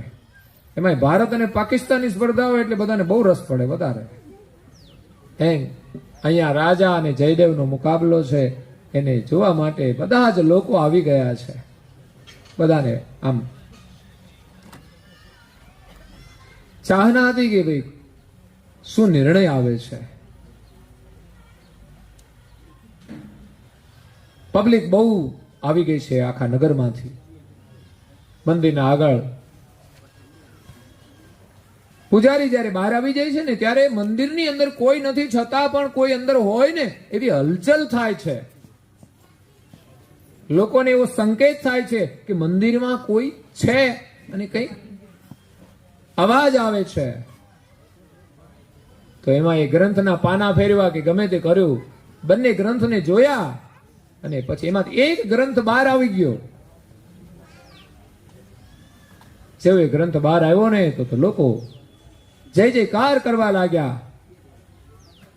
અને આ બાજુ પૂજારીએ એ ગ્રંથ ઉપાડ્યો અને જોયું કે આ તો રાજાનો ગ્રંથ છે, ફેંકી દીધો.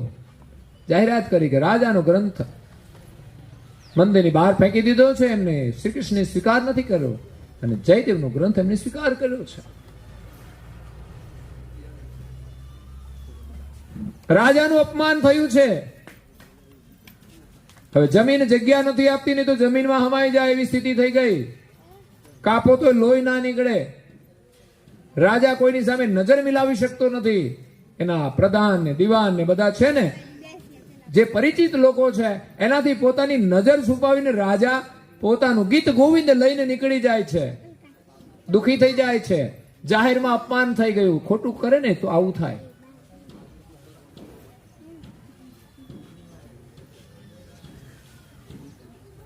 અને સીધો સમુદ્રના કિનારે પહોંચી જાય છે. હવે તો મારે મરી જ જવું છે આત્મહત્યા કરીને. પણ જેવી મરવાની તૈયારી કરે છે ને ત્યાં એક સંદેશ સંભળાય છે કે રાજા, ઈર્ષાના કારણે તે એક ભૂલ તો કરી, પણ હવે આત્મહત્યા કરવાની બીજી ભૂલ ના કરતો.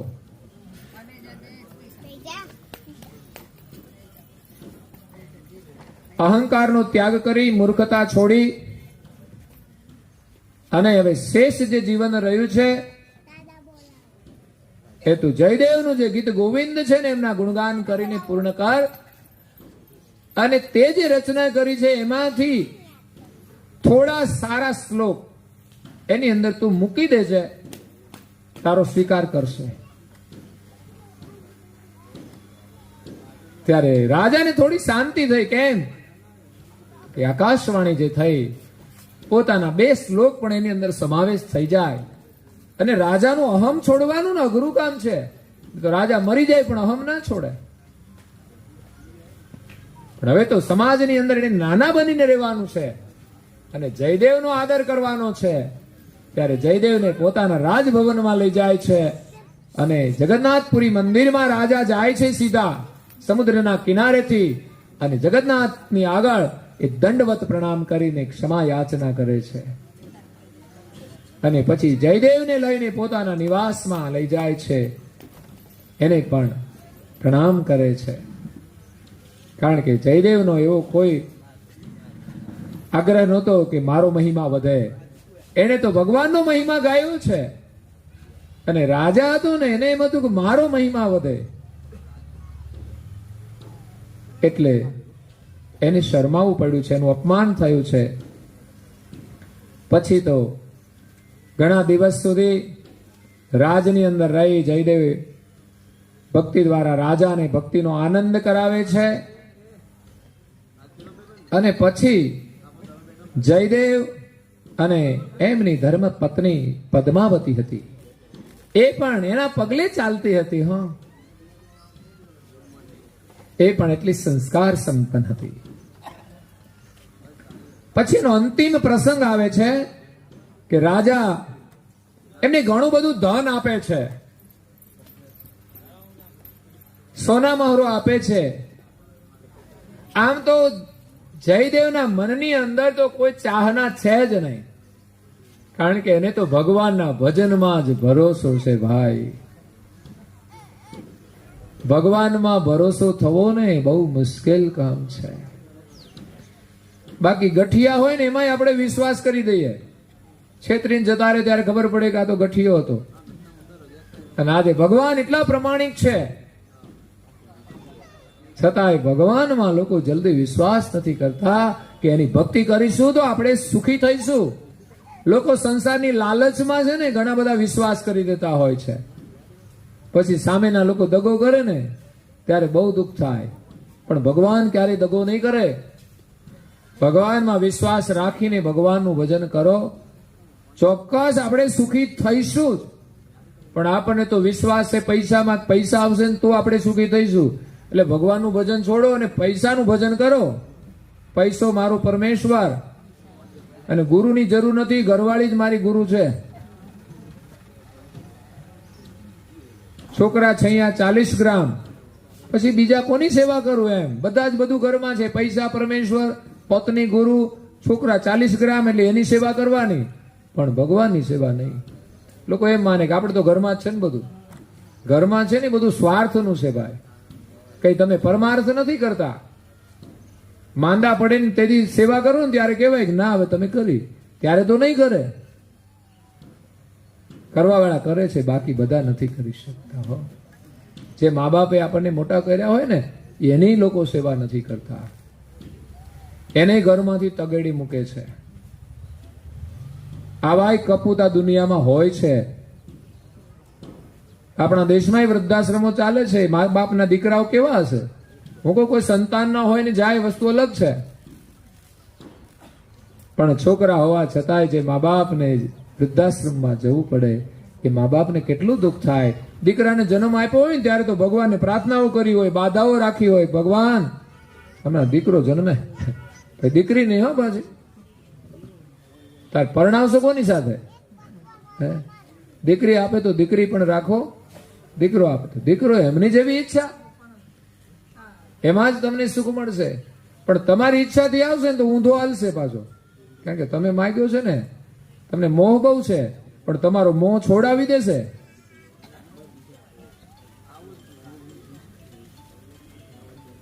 આ સંતાનની પ્રાપ્તિ ન હોય, સંતાન માટે તમે કઈ બાધા રાખો આવશ્યક છે, પણ એમાંય પાછી મોહ હોય કે મારો તો દીકરો જન્મે. દીકરામાંય જીવ છે, દીકરીમાંય જીવ છે. પણ હવે સમય સારો આવ્યો છે, દીકરીઓની માર્કેટ આવી છે. તો અહીંયા જયદેવ રાજાના આગ્રહથી એનું ધન સ્વીકારી લે છે. પછી પદ્માવતી પણ એની સુંદર પત્ની હતી અને સંસ્કારથી પણ એટલી સુંદર હતી. એને તો જે રૂપિયાનું પોટલું હતું ને એ માથે મૂકી દીધું પદ્માવતીએ અને ઉપડ્યા. તો જયદેવનું મન તો ભગવાનમાં જ લાગેલું હોય છે. એ જ્યાં પણ વિચરણ કરે એ ભગવત સ્મરણ કરે છે. રસ્તામાં એને લૂંટારા મળી ગયા જંગલના રસ્તેથી, અને દંડો રાખ્યો સામે, ધારવાળો હથિયાર રાખ્યું અને કહી દીધું ઉભા રહી જાઓ, ખબરદાર જો હલ્યા છો તો. પેલા બંદૂકો નહોતી મોટી, રિવોલ્વરો, પણ તલવારો હતી. તલવારની અણીએ લોકો લૂંટતા હતા. તો જયદેવને તો કોઈ બીક હતી જ નહીં કે મારું ધન લૂંટી જશે. એમણે તો ભગવાનનું સ્મરણ ચાલુ જ રાખ્યું. એમણે જયારે માગણી કરી કે તમારી પાસે જે કઈ માલ હોય સીધે સીધા આપી દો, જયદેવે કહ્યું કે ભાઈ અમે તો એક બ્રાહ્મણ છીએ, અમારી પાસે આ સેવામાં મળેલી આ સોના મોહરો છે ને એ તમે લઈ જાઓ, કદાચ તમારા માટે ઉપયોગી થશે એમ. એને તો કોઈ ચાહના હતી જ નહીં, ખાવાનું મળી રહે છે ભગવાનની દયાથી, કપડા જે હોય એ પણ પૂરતા મળી જાય છે, અને આશ્રયની જરૂર નથી. કોઈ ઝાડના નીચે નિવાસ કરીને તો ભગવાનનું નામ લે છે, ખાવાની ચિંતા નથી, સમય થાય ને કોઈક આપી જાય છે. એટલે કે છે તમારે આની જરૂર હોય તો રાખો, એટલે આપી તો દીધું બધું દાન. પણ લૂંટારા એટલાથી સંતોષ ન માન્યો, એમની સાથે એમની પત્ની જે પદ્માવતી હતી ને એનો હાથ પકડીને લઈ ગયા કે આ ધન છે. આવી દુઃખદ પરિસ્થિતિ આવે રે ભગવાનમાં ભાઈ શ્રદ્ધા, વિચાર કરો. આપણે તો નાનું નાનું દુઃખ હોય ને ત્યાં તો ભગવાનમાંથી શ્રદ્ધા ઉઠી જાય. ભગવાન અમને બહુ દુઃખ આપે છે, ખાખ દુઃખ આપે છે. આ તો આપણા કરેલા કર્મનું પરિણામ છે ભાઈ. ભગવાન કોઈને દુઃખ નથી આપતા. લોભ અને લાલચથી આપણે ભગવાનનું ભજન કરીએ તો દુઃખ દૂર ના થાય. ભગવાનમાં પ્રેમ આપણો હોય, ગમે તે પરિસ્થિતિ આવે તો પણ એને આપણે ભૂલીએ નહીં ને. તો ગમે તે પરિસ્થિતિમાં પણ ભગવાન આપણી મદદ કરે છે. જ્યારે લૂંટારા પદ્માવતીને લઈને જતા રહે છે ત્યારે લૂંટારાઓ આગળ જયદેવે ઘણી વિનંતી કરી, પણ લૂંટારા ક્યાં માનવા વાળા હતા. એમણે એમની કોઈ વાત ન સાંભળી અને ઉલટાના જયદેવને એમણે એક કુવાની અંદર ફેંકી દીધા. ભગવાનનું સ્મરણ કરવામાં જુઓ તો કેવી કસોટીઓ છે. ભક્તોએ કેવી કસોટી સહન કરી છે, એટલે એનું નામ લખ્યું છે કરુણાસાગર બાપજીએ કે ભક્તિ કરો તો અહમ્મે વાળી કરજો, ગમે તે પરિસ્થિતિમાં એને છોડશો નહીં. એ જ આપણા જીવનનો સાચો સહારો છે. ભગવાનની અંદર પ્રીતિ આપણી હોવી જોઈએ, ભગવાનના નામમાં પ્રીતિ હોવી જોઈએ.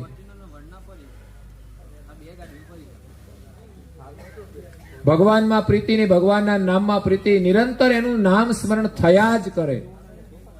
પ્રીતિ જ્યાં હોય ને એનું સ્મરણ થયા જ કરે, કરવું ના પડે. અને ભગવાનનું સ્મરણ થાય ને એ માણસ ક્યારેક ખોટું કર્મ ન કરે, ખોટો વિચાર ન કરે, અપશબ્દો ના બોલે, બીજાને હેરાન ના કરે. તો અહીંયા એ કુવામાં એને ફેંકી દીધા. કુવામાં થોડું પાણી હતું, કડ સમૂહ, એટલે ને કોઈ વાંધો ના આવ્યો. થોડી ઈજા થઈ એમને, પણ એનું મન તો ભગવાનમાં લાગેલું હતું, એટલે એને કોઈ દુઃખ નહોતું. એ તો નિરંતર હરિનું સ્મરણ કરે છે. એ તો પોતાની મસ્તીની અંદર સ્મરણ કરે છે, લય સાથે નિરંતર સ્મરણ ચાલે છે. જેમ આપણા ઘરમાં ઓલી કેસેટ વાગતી હોય ને, પેલું એક નથી વગાડવાનું મ્યુઝિક આવતું, નિરંતર વાગ્યા જ કરે. એમ જયારે ભગવાનમાં પ્રીતિ થઈ જાય ને વાગ્યા જ કરે ને આપણા અંદર મ્યુઝિક, ત્યારે સમજવાનું કોઈ આપણું કશું બગાડી શકશે નહીં. કાળ પણ આપણને મારી શકશે નહીં. શરીર તો છોડવાનું છે, તો તમે પ્રસન્નતાથી છોડી દેશો. કોઈ મહાપુરુષો થયા છે, દરેકે શરીર તો છોડ્યું છે, પણ ભક્તિ કરે ને એ પ્રસન્નતાથી છોડી દેશે. આ શરીર તો હવે છોડવાનું છે. ઘણો એનો સદુપયોગ કર્યો, અને હજુ છે ત્યાં સુધી તો ભગવાનનું નામ લઈએ છે, અને છૂટી જાય તો હું ચિંતા છે. ભગવાન આપશે આનાથી પણ સારું શરીર, ઉત્તમ શરીર. કોને કહેવાય? રૂપાળું હોય એવું નહીં, પણ શરીર ઉત્તમ એ છે કે જે શરીરમાં ભગવાનનું નામ લેવાય, ઉત્તમ સંસ્કાર શરીરમાં હોય ને એ શરીર ઉત્તમ છે. ઉત્તમ કુળની અંદર જન્મ થાય એ શરીર ઉત્તમ છે. જે શરીરથી સેવા થાય ને, ભગવાનનું સ્મરણ થાય, આંખોથી ભગવાનના દર્શન થાય, કાનથી ભગવાનની કથા સંભળાય ને એ શરીર ઉત્તમ છે. પછી ભલેની વૃદ્ધ હોય તો શું થઈ ગયું? એ શરીર દર્શનીય છે. જેના કપાળમાં તિલક કરેલું હોય, આજે તો બધા પરિવારને આશીર્વાદ મળી ગયા. એકવાર પણ થઈ ગયું ને એ આશીર્વાદ છે. પારાયણ નિમિત્તે પણ તમને એક સંસ્કાર મળી ગયા છે. સદગત આત્માને એક સાચી શ્રદ્ધાંજલિ મળી ગઈ છે. ત્યારે ત્યાંથી એક રાજા પસાર થાય છે અને રાજાને આ ભગવાનના નામનો ધ્વનિ સંભળાય છે. લક્ષ્મણ સેન નામનો રાજા હતો. એ બીજા નગરનો રાજા હતો, પણ ત્યાંથી એ પસાર થયો. એને ભગવાનનું ધ્વનિ સંભળાયો. જોયું કે અહીં કहीं તો કોઈ છે નહીં, આ ધ્વનિ આવે છે ક્યાંથી? ત્યારે એમણે અવાજ આપ્યો કે ભાઈ તમે બતાવો કોણ છો? ત્યારે અંદરથી અવાજ આવ્યો કે મારું નામ જયદેવ છે, હું પુરુષ છું. મને ભગવાનના આદમીઓ આવ્યા હતા, એમણે મને આ કુવામાં નાખ્યો છે. વિચાર કરો એના વિચારો કેવા! ભગવાનના લોકોએ મને કુવામાં નાખ્યો છે. બધા ભગવાનના છે. એટલે એમણે કહ્યું કે ભાઈ ચિંતા જેવું કોઈ વિષય નથી. હું તો છે ને આ કુવાની અંદર પણ ભગવાનનું સ્મરણ કરું છું, એટલે કઈ તકલીફ નથી મને. પણ રાજા ત્યાં કુવા પાસે આવીને જોવે છે અને કુવામાંથી એમને બહાર કાઢવા માટે એમણે એક રસ્સી મંગાવી અને રસ્સીની અંદર ગોળ ગાંઠ મારી કે ભાઈ આની અંદર તમે તમારો પગ રાખીને આ દોરડું પકડી લો, અમે ઉપર ખેંચી લઈએ. પણ જયદેવ કહે છે કે ભાઈ મારા પગમાં તો છે ને બાજુઓમાં ચોટ લાગેલી છે, એટલે એમાંથી તો મારાથી નહીં નીકળી શકાય. પણ કોઈ ડોલ જેવું સાધન મોકલો તો અંદર બે પગ રાખીને નીકળી જવાય. ત્યારે રાજા એના માટે એક ડોલ મંગાવે છે અને એની અંદર જયદેવ પોતાના પગ રાખી અને દોરડું પકડી લે છે અને રાજા એને બહાર કાઢે છે. રાજાને ઘણું દુઃખ થાય છે કે ભાઈ આ ભક્ત જયદેવ તો ભગવાનના ભજનોની રચનાઓ કરે છે, હવે એને લખવું હશે ને તો લખશે કેમ? એના હાથમાં તો ઈજા થઈ ગઈ છે.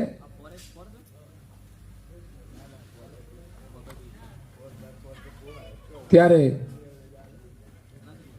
રાજાને પછી એમની પત્નીની પણ ચિંતા થઈ. જયદેવને પણ એમ થયું કે મારી પદ્માવતી ક્યાં હશે, કેવી સ્થિતિમાં હશે. રાજાને વાત કરી કે આ રીતે પ્રસંગ બન્યો છે અને મારી પત્નીને લઈ ગયા છે. રાજા એના માણસો દ્વારા તપાસ કરી અને જ્યાં એમની પત્નીની ભાળ મળી તો એ પત્ની એમને પાછી પરત મળી ગઈ. રાજાએ ઘણું પુણ્યદાન કર્યું છે. એક મહાયજ્ઞ કર્યો અને એ યજ્ઞના ફલ સ્વરૂપે તરત જ જયદેવની અંદર શરીરમાં જે ઈજાઓ થઈ હતી એ સારું થઈ ગયું. અને આ યજ્ઞની અંદર લૂંટારાઓ પણ વેશ બદલીને આવેલા હતા, એ પણ પકડાઈ ગયા. પદ્માવતી એને પ્રાપ્ત થઈ ગઈ અને રાજા એની પદ્માવતીને આપી દે છે અને ત્યાર પછી બંનેને પોતાના ઘર મોકલી આપે છે. ઘણો સમય સુધી એ રાજાને ત્યાં રહ્યા. રાજાને બહુ આનંદ થયો. હરિનામનું કીર્તન એમણે સાંભળ્યું. રાજા એનું રાજની જવાબદારી ભૂલી જાય.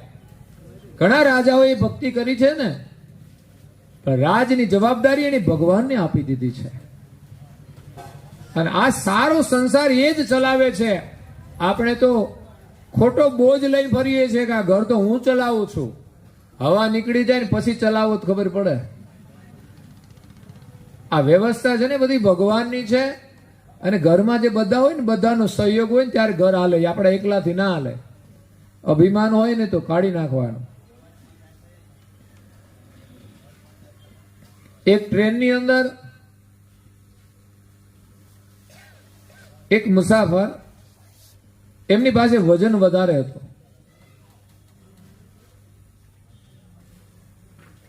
એટલે એમણે જોયું આ ટ્રેનની અંદર માણસો કેટલા બધા ભર્યા છે, એટલે પોતાનો સામાન જે માથે હતો ને માથે ને માથે રાખ્યો. કેમ તો કે ભાઈ થોડો હું માથે રાખું તો આ ટ્રેનને એટલો વજન ઓછો લાગે એમ.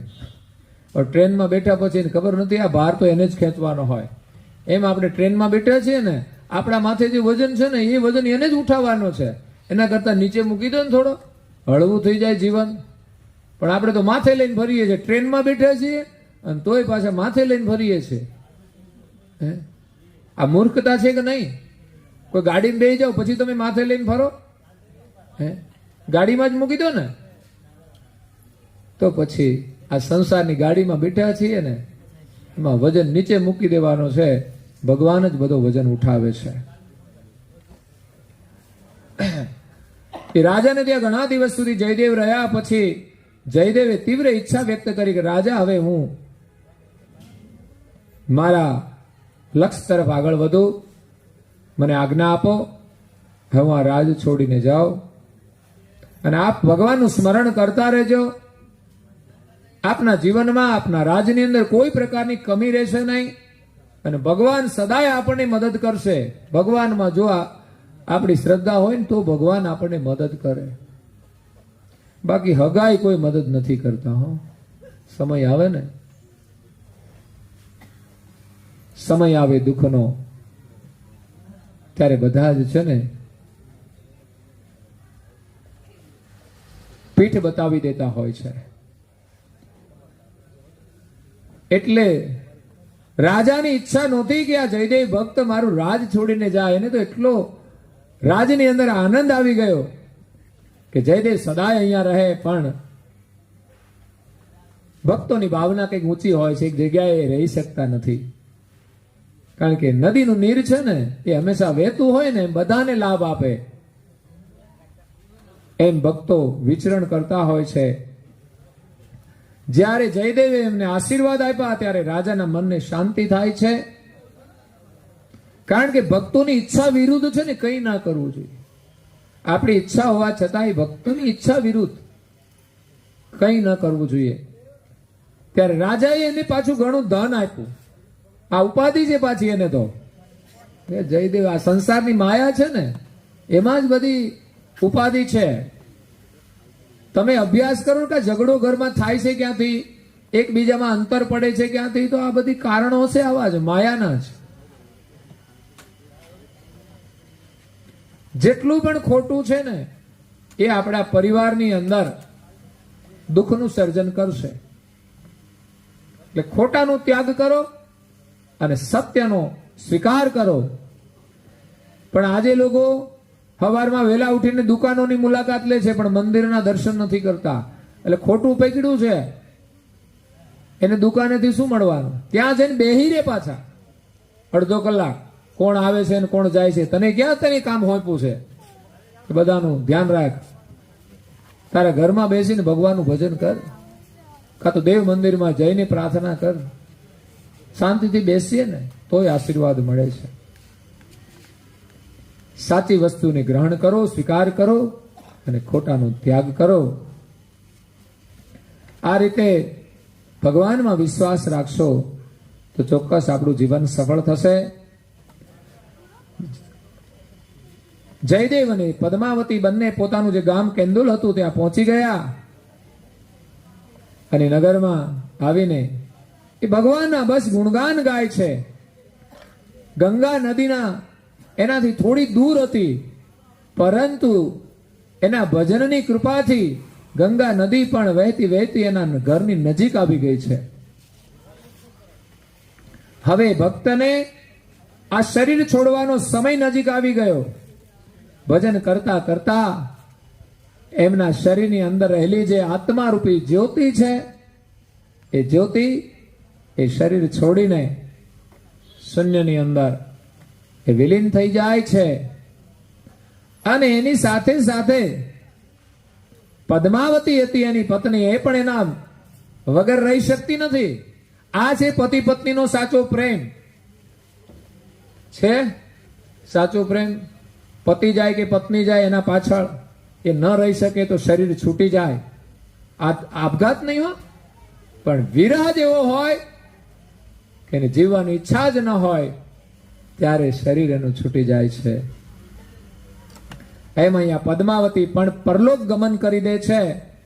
બંનેની આત્મા તો ભક્તિમય જીવન જીવ્યા છે એ દેવલોકની અંદર જાય છે અને ત્યાં પણ એનો જય જયકાર થાય છે.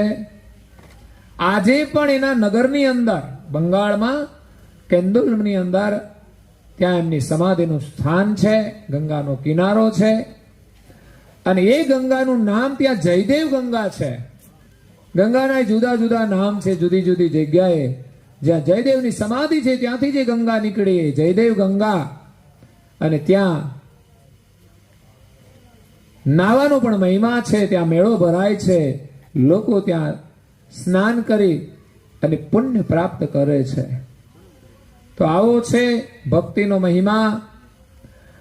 ગીત ગોવિંદ ની જે ધૂન છે એ ગાય અને લોકો ત્યાં આશીર્વાદ લે છે અને ભક્ત જયદેવના જીવનમાંથી ભક્તિની પ્રેરણા પ્રાપ્ત કરે છે.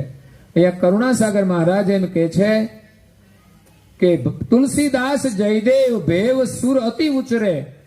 એ ભક્તોએ દેવોના અત્યંત ગુણગાન ગાયા છે અને ભક્તિની અંદર અહમમેવ હતો. અનિન ભક્તિ અહમમેવ. એક પ્રભુની ભક્તિમાં એટલો અહમમેવ હતો કે એ સિવાય કોઈ ચાહના નહીં, ભગવાનમાં જ માત્ર વિશ્વાસ. ભેવ શિર સકલ ધરે. એ પોતાના શિર ઉપર ભક્તિનો ધ્યેય ધારણ કરીને ભગવાનમાં વિશ્વાસ રાખીને ભક્તિ કરે છે. એમ કરુણાસાગર મહારાજ કહે છે કે વિશ્વના જે સર્જનહાર છે એને જગત જાણતું નથી. બધા દેવોની ભક્તિ કરે છે પણ માલિકની ભક્તિ નહીં કરે ત્યાં સુધી પરમ મોક્ષની પ્રાપ્તિ નહીં થાય. એવા દેવતાઓએ પણ પરમ ગુરુનું શરણ સ્વીકાર્યું છે. દેવોના જે ભક્તો છે સ્વર્ગની અંદર વૈકુંઠની અંદર એમણે પણ પરમ ગુરુની દીક્ષા ગ્રહણ કરી છે. અને આપણા માટે તો સીધો સુયોગ થયો પરમ ગુરુના શરણનો. આજે ખરેખર જે કોઈ આવ્યા છે બધાને પરમ ગુરુના વચનોની દીક્ષા તો અવશ્ય પ્રાપ્ત થઈ છે. એટલે એમની કૃપા થશે, તમારું સુકૃત થશે, તો એમનું સાનિધ્ય મળશે અને એમના આશીર્વાદથી તમારું પણ કલ્યાણ થશે. આજે સદગત આત્મા, શું નામ છે? લલિતાબા. લલિત શબ્દ બહુ જ ઉત્કૃષ્ટ શબ્દ છે. સુંદર, સુંદરતા માટે લલિત શબ્દ છે. જેનું જીવન સુંદર હોય એવા લલિતાબા, એમના પાછળ આવું સુંદર કાર્ય થાય એના ઉપરથી આપણે મૂલ્યાંકન કરીએ કે એમનું જીવન સુંદર હતું. એમને જે બાળકોને જન્મ આપ્યો એ બાળકોના વિચારો પણ સુંદર છે કે પરમ ગુરુ એને પ્રેરણા કરી અને પાછળ સત્સંગ પારાયણ કરીને સદગત આત્માને શ્રદ્ધાંજલિ આપી છે. જે સત્સંગ શ્રવણ કરવાથી જીવ માત્રનું કલ્યાણ થાય, કોઈ કર્મકાંડ નથી. કર્મકાંડથી કલ્યાણ નથી. તમે પાછળ ગમે તે વસ્તુઓ મોકલો કોઈ એને મળતી નથી, પણ છતાં એક પુણ્યદાનની દ્રષ્ટિએ તમે સારા કાર્યમાં વાપરો તો સદગત આત્માને એનું પુણ્ય મળી શકે છે.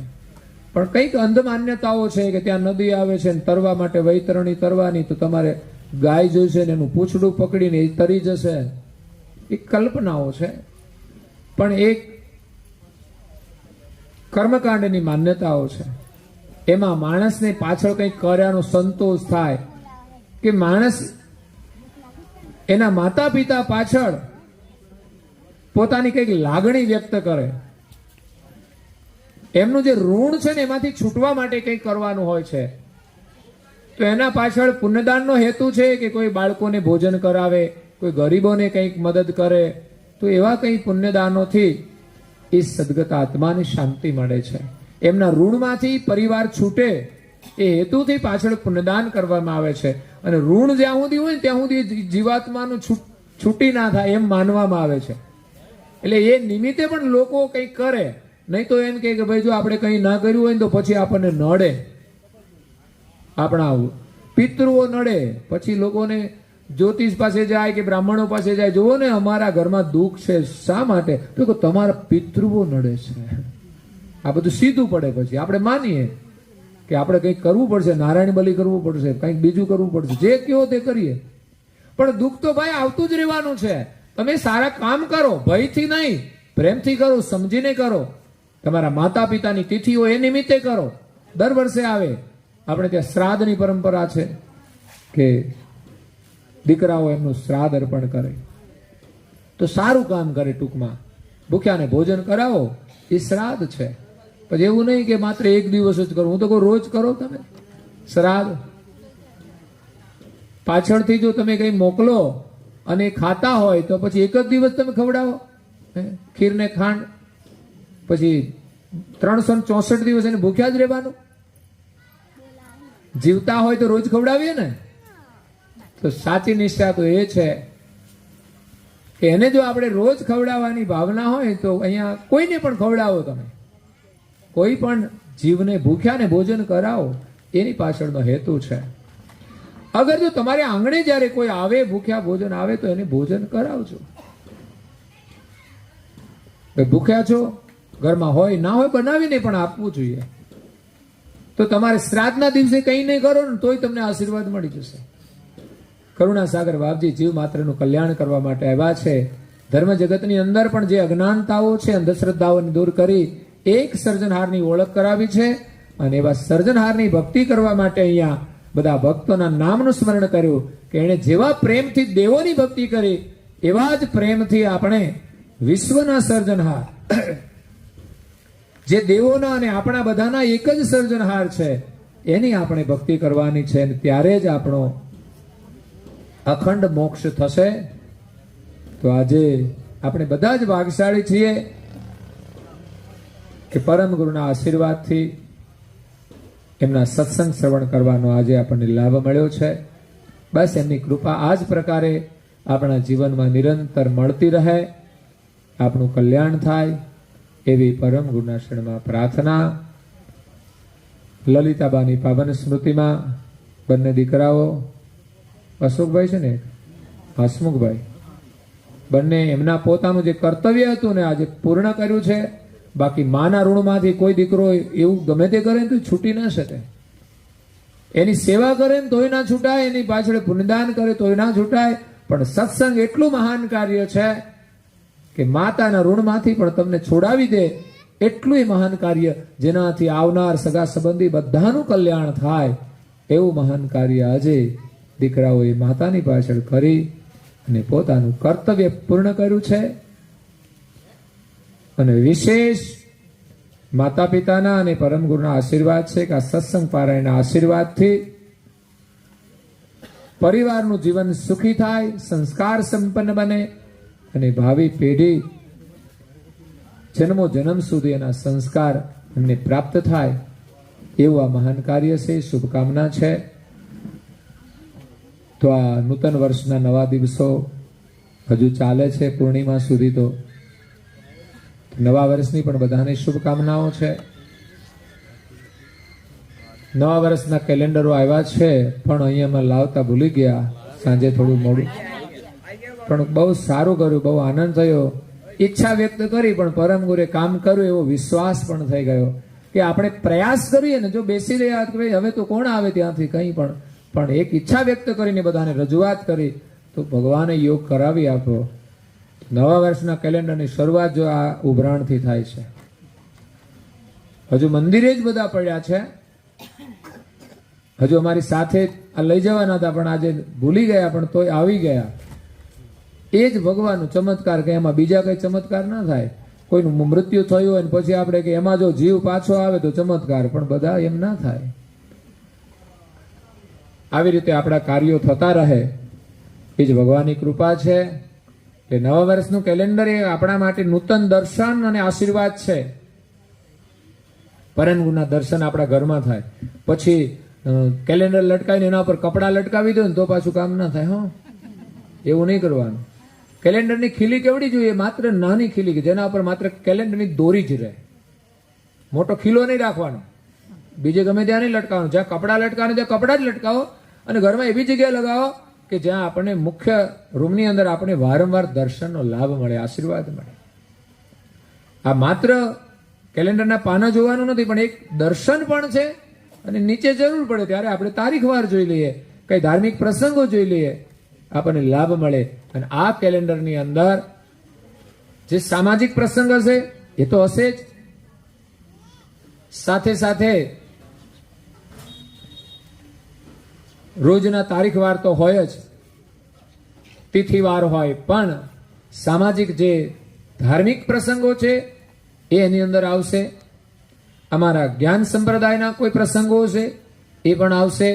અને ત્રીજા આપણા રાષ્ટ્રના જે પ્રસંગો છે કે રાષ્ટ્ર માટે જેમણે બલિદાન આપ્યું છે, આખા દેશની અંદર જે કોઈ મહાન વ્યક્તિઓ થઈ છે એમના નામ પણ એમાં છે કે એનો કોઈ જન્મદિવસ હશે કે નિર્વાણ દિવસ, એને યાદ કરીને આપણે પણ જીવનમાં સારું કામ કરવાનું છે, રાષ્ટ્ર માટે પણ કંઈક કરીએ એવો એક વિચાર હશે ને તો એ ભગવાન તમને શક્તિ આપશે રાષ્ટ્રનું કામ કરવાની. બાકી ઈચ્છા જ ના હોય, પડોશીને મદદ કરવાની ઈચ્છા ના હોય, એના ઘરમાં પછી ક્યાંથી સમૃદ્ધિ આવે? પણ જેના અંદર રાષ્ટ્રના વિચાર હોય ને એને ભગવાન રાષ્ટ્રની શક્તિ આપે છે. તેવા મહાન કાર્યો આપણા દ્વારા થાય એવી પ્રેરણા મળે એવું આ એક કેલેન્ડર છે. પ્રસાદી રૂપે મળશે, પણ આપણે આપણું એક જ લેવાનું. હા, પછી કે બીજાનું ત્રીજાનું, આપણે આવ્યા છે તો આપણને મળશે. પછી બીજાની ચિંતા તમે ના કરશો. જેને પણ ભાગ્યમાં હોય ને તો મળી જશે. મફતમાં મળે છે એટલે જાજા લઈ લેવા એવું નહીં. બાકી તો પૈસા ના મળતા હોય તો આપણે આપણું એક જ લઈએ, બીજાનું કોઈનું ના લઈએ. એને જેને જોઈતા હશે લઈ જશે. પણ અહીંયા પ્રસાદી જે દાતાઓએ સહયોગ આપ્યો છે ને એમને ભગવાનના ખૂબ આશીર્વાદ છે કે તમે એક જીવનનું એક જરૂરી કાર્ય કરો છો અને મહાન કાર્ય પણ કરો છો. કારણ કે નીચેના પાન્યા જોવાના છે, જરૂરી કામ છે, અને ઉપરનું દર્શન છે ને મહાન કાર્ય છે.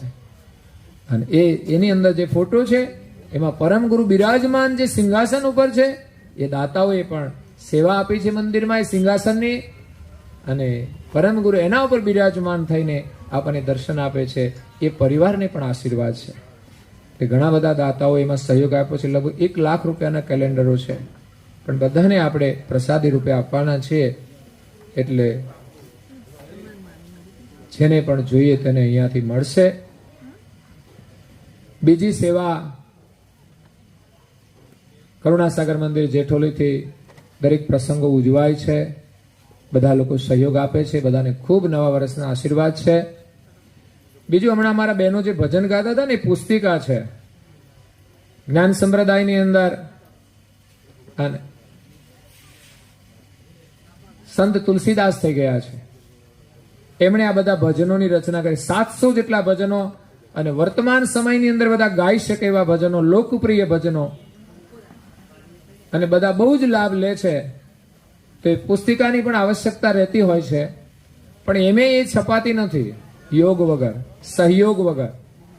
તો એકવાર અમે 7 ભાગ હતા એના અલગ અલગ, એની 3 પુસ્તિકાઓ હતી. અમે બધી એક કરી, એકને પાછી પણ સરળતાથી આપણને ભજનો મળે એ રીતે કક્કાના અક્ષર પ્રમાણે ક્રમબદ્ધ કરી. નહીં તો 700 ભજનમાં તમારે શોધવું હોય તો અડધો કલાક તમારે એક ભજન ગાય એટલો સમય તો એમાં નીકળી જાય.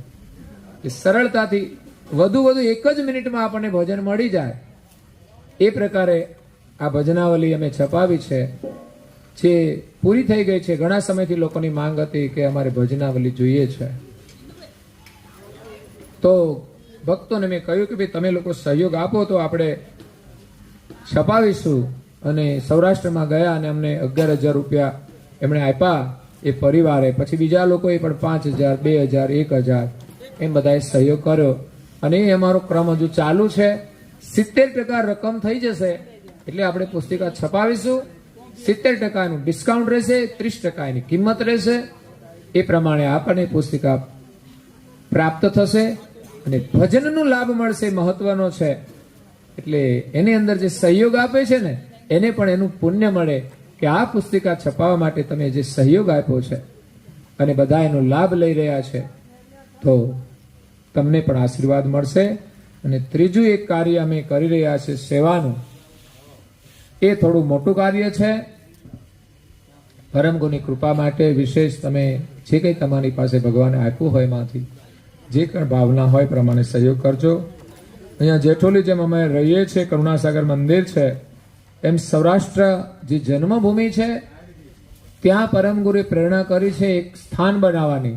એક ગામનું મંદિર નહીં પણ એક સંપ્રદાયનું સ્થાન બનાવવાની. જે 5 વીઘા જમીન એ પૂર્વાશ્રમ પરિવાર તરફથી આપવામાં આવી છે. અમરેલી જિલ્લાનું તાલુકાનું સોનરિયા ગામ છે ત્યાં. એક ભવ્ય સ્થાન બનાવી રહ્યા છીએ. એની શરૂઆત 2 વર્ષ પહેલા અમે કરી છે, ભૂમિપૂજન. આજે કામ ચાલુ છે. લગભગ 1 કરોડ ઉપર 10 લાખનું કામ અમે કર્યું છે અને હજુ 35% કામ થયું છે અને 70% કામ બાકી છે.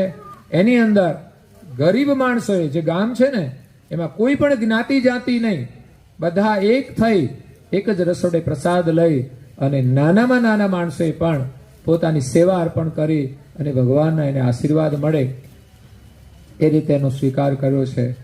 જેની જે ક્ષમતા હોય, પ્રેરણા હોય અને એ પ્રમાણે સેવા અર્પણ કરી પરમ ગુરુના આશીર્વાદ મેળવી શકે છે. અને જે 25,000ના દાતાઓ છે એમના નામો ગ્રેનાઇટ પથ્થર ઉપર સુવર્ણ અક્ષરે લખવામાં આવશે અને 25 થી ઉપર હશે એ પ્રમાણે 2 નામ, 4 નામ, 6 નામ પરિવારના મૂકવામાં આવશે. અને એ સિવાય પણ જે કોઈ દાતાઓએ 500 થી માંડીને જે સહયોગ આપ્યો છે એને અમે અમારો પ્રસંગ થશે ત્યારે આમંત્રણ સાથે એને એક પ્રસાદી રૂપે એને સ્મૃતિ આપીશું કે હંમેશા પરમ ગુરુના આશીર્વાદ એ પરિવારને પ્રાપ્ત થાય. તો આટલું કહી અને મારી વાણીને અહીંયા વિરામ આપું છું. અસ્તુ સત કેવલ સાહેબ. આદ્ય સકૃત સ્વરાજ ગણેશ કૈવલ કરતા કી જય. 2 હાથ જોડજો બધા. કૃષ્ણ સ્વામી મહારાજ કી જય. પરમ ગુરુ શ્રીમદ કરુણાસાગર મહારાજ કી જય. પૂજ્ય શ્રી નારાયણદાસજી મહારાજ કી જય. શ્રી સબ પીડાચાર્ય મહારાજ કી જય. श्री सब संतन की જય. श्री सब देवन की જય. श्री ज्ञान संप्रदाय की જય. श्री गुरुवादी सहरसापुरी की જય. श्री कैवल धाम की कथा सत्संग गुणावती का सत कैवल साहिब. सुख संपत्ति सुविचारणे सत मनोदैवार सो जन्मो जन्म सत्संगति कीर्तार पार पारजो आलोक ने परलोक मातम प्रेम रगे रग व्यापजो परम गुरु ये आत्मा ने शांति जय करुणानिधि प्रभु जय करुणानिधि आरती आरती पूर्वक आरती आरती पूर्वक सुरता करेधि प्रभु जय करुणानिधि कारण तरण त्रिलोकन छवि अनुपम प्यारी प्रभु छवि अनुपम प्यारी अनेक जनोनी अरजी अनेक जनोनी अरजी हृदयांतर लेधे प्रभु जय अखंड अनादि पदने जान सही दे प्रभु जान सही दे संशय सगरा निवारे संशय सगरा निवारे केस के दे प्रभु जय करुणानिधि चरण शरण नो महिमा महामंगलकारी प्रभु महामंगलकारी मंद मते नो मानव मंद मते नो मानव ओळखे कई प्रभु जय करुणानिधि करुणा सागर नाम તમારું અવિચલ પદવાસી પ્રભુ અવિચલ પદવાસી શરણાગતને સાનમાં શરણાગતને સાનમાં સીડી બતાવી સીધી પ્રભુ જય કરુણાનિધિ જય કરુણાનિધિ પ્રભુ જય કરુણાનિધિ આરતી આરતી પૂર્વક આરતી આરતી પૂર્વક સુરતા કરેલી પ્રભુ જય કરુણાનિધિ પ્રભુ જય કરુણાનિધિ પ્રભુ જય કરુણાનિધિ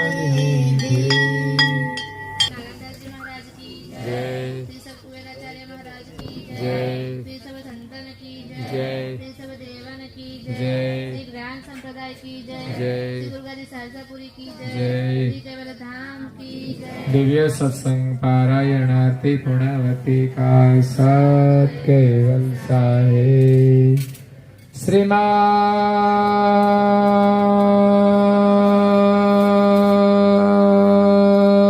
करुणा सागर महाराज धीराज कैवल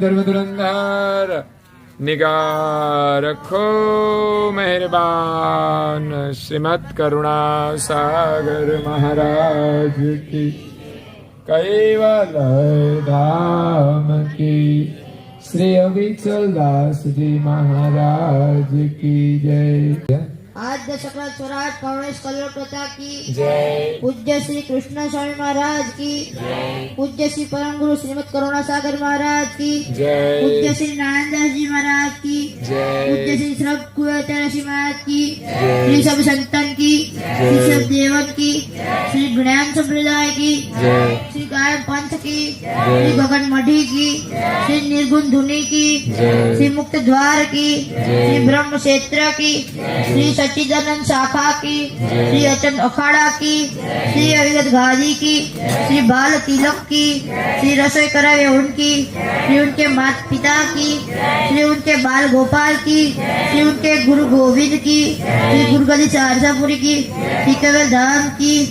श्री दाता भोक्ता की श्री बोलना हरे गुरु महाराज की जय भोजन थाળ પુણાવતી કા સાથ ત્રણ વાર પગે લાગ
પ્રભુ જય કરુણાનિધિ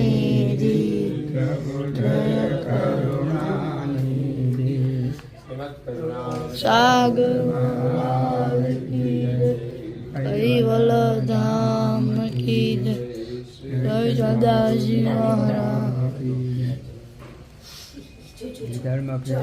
મહારાજ કી જય.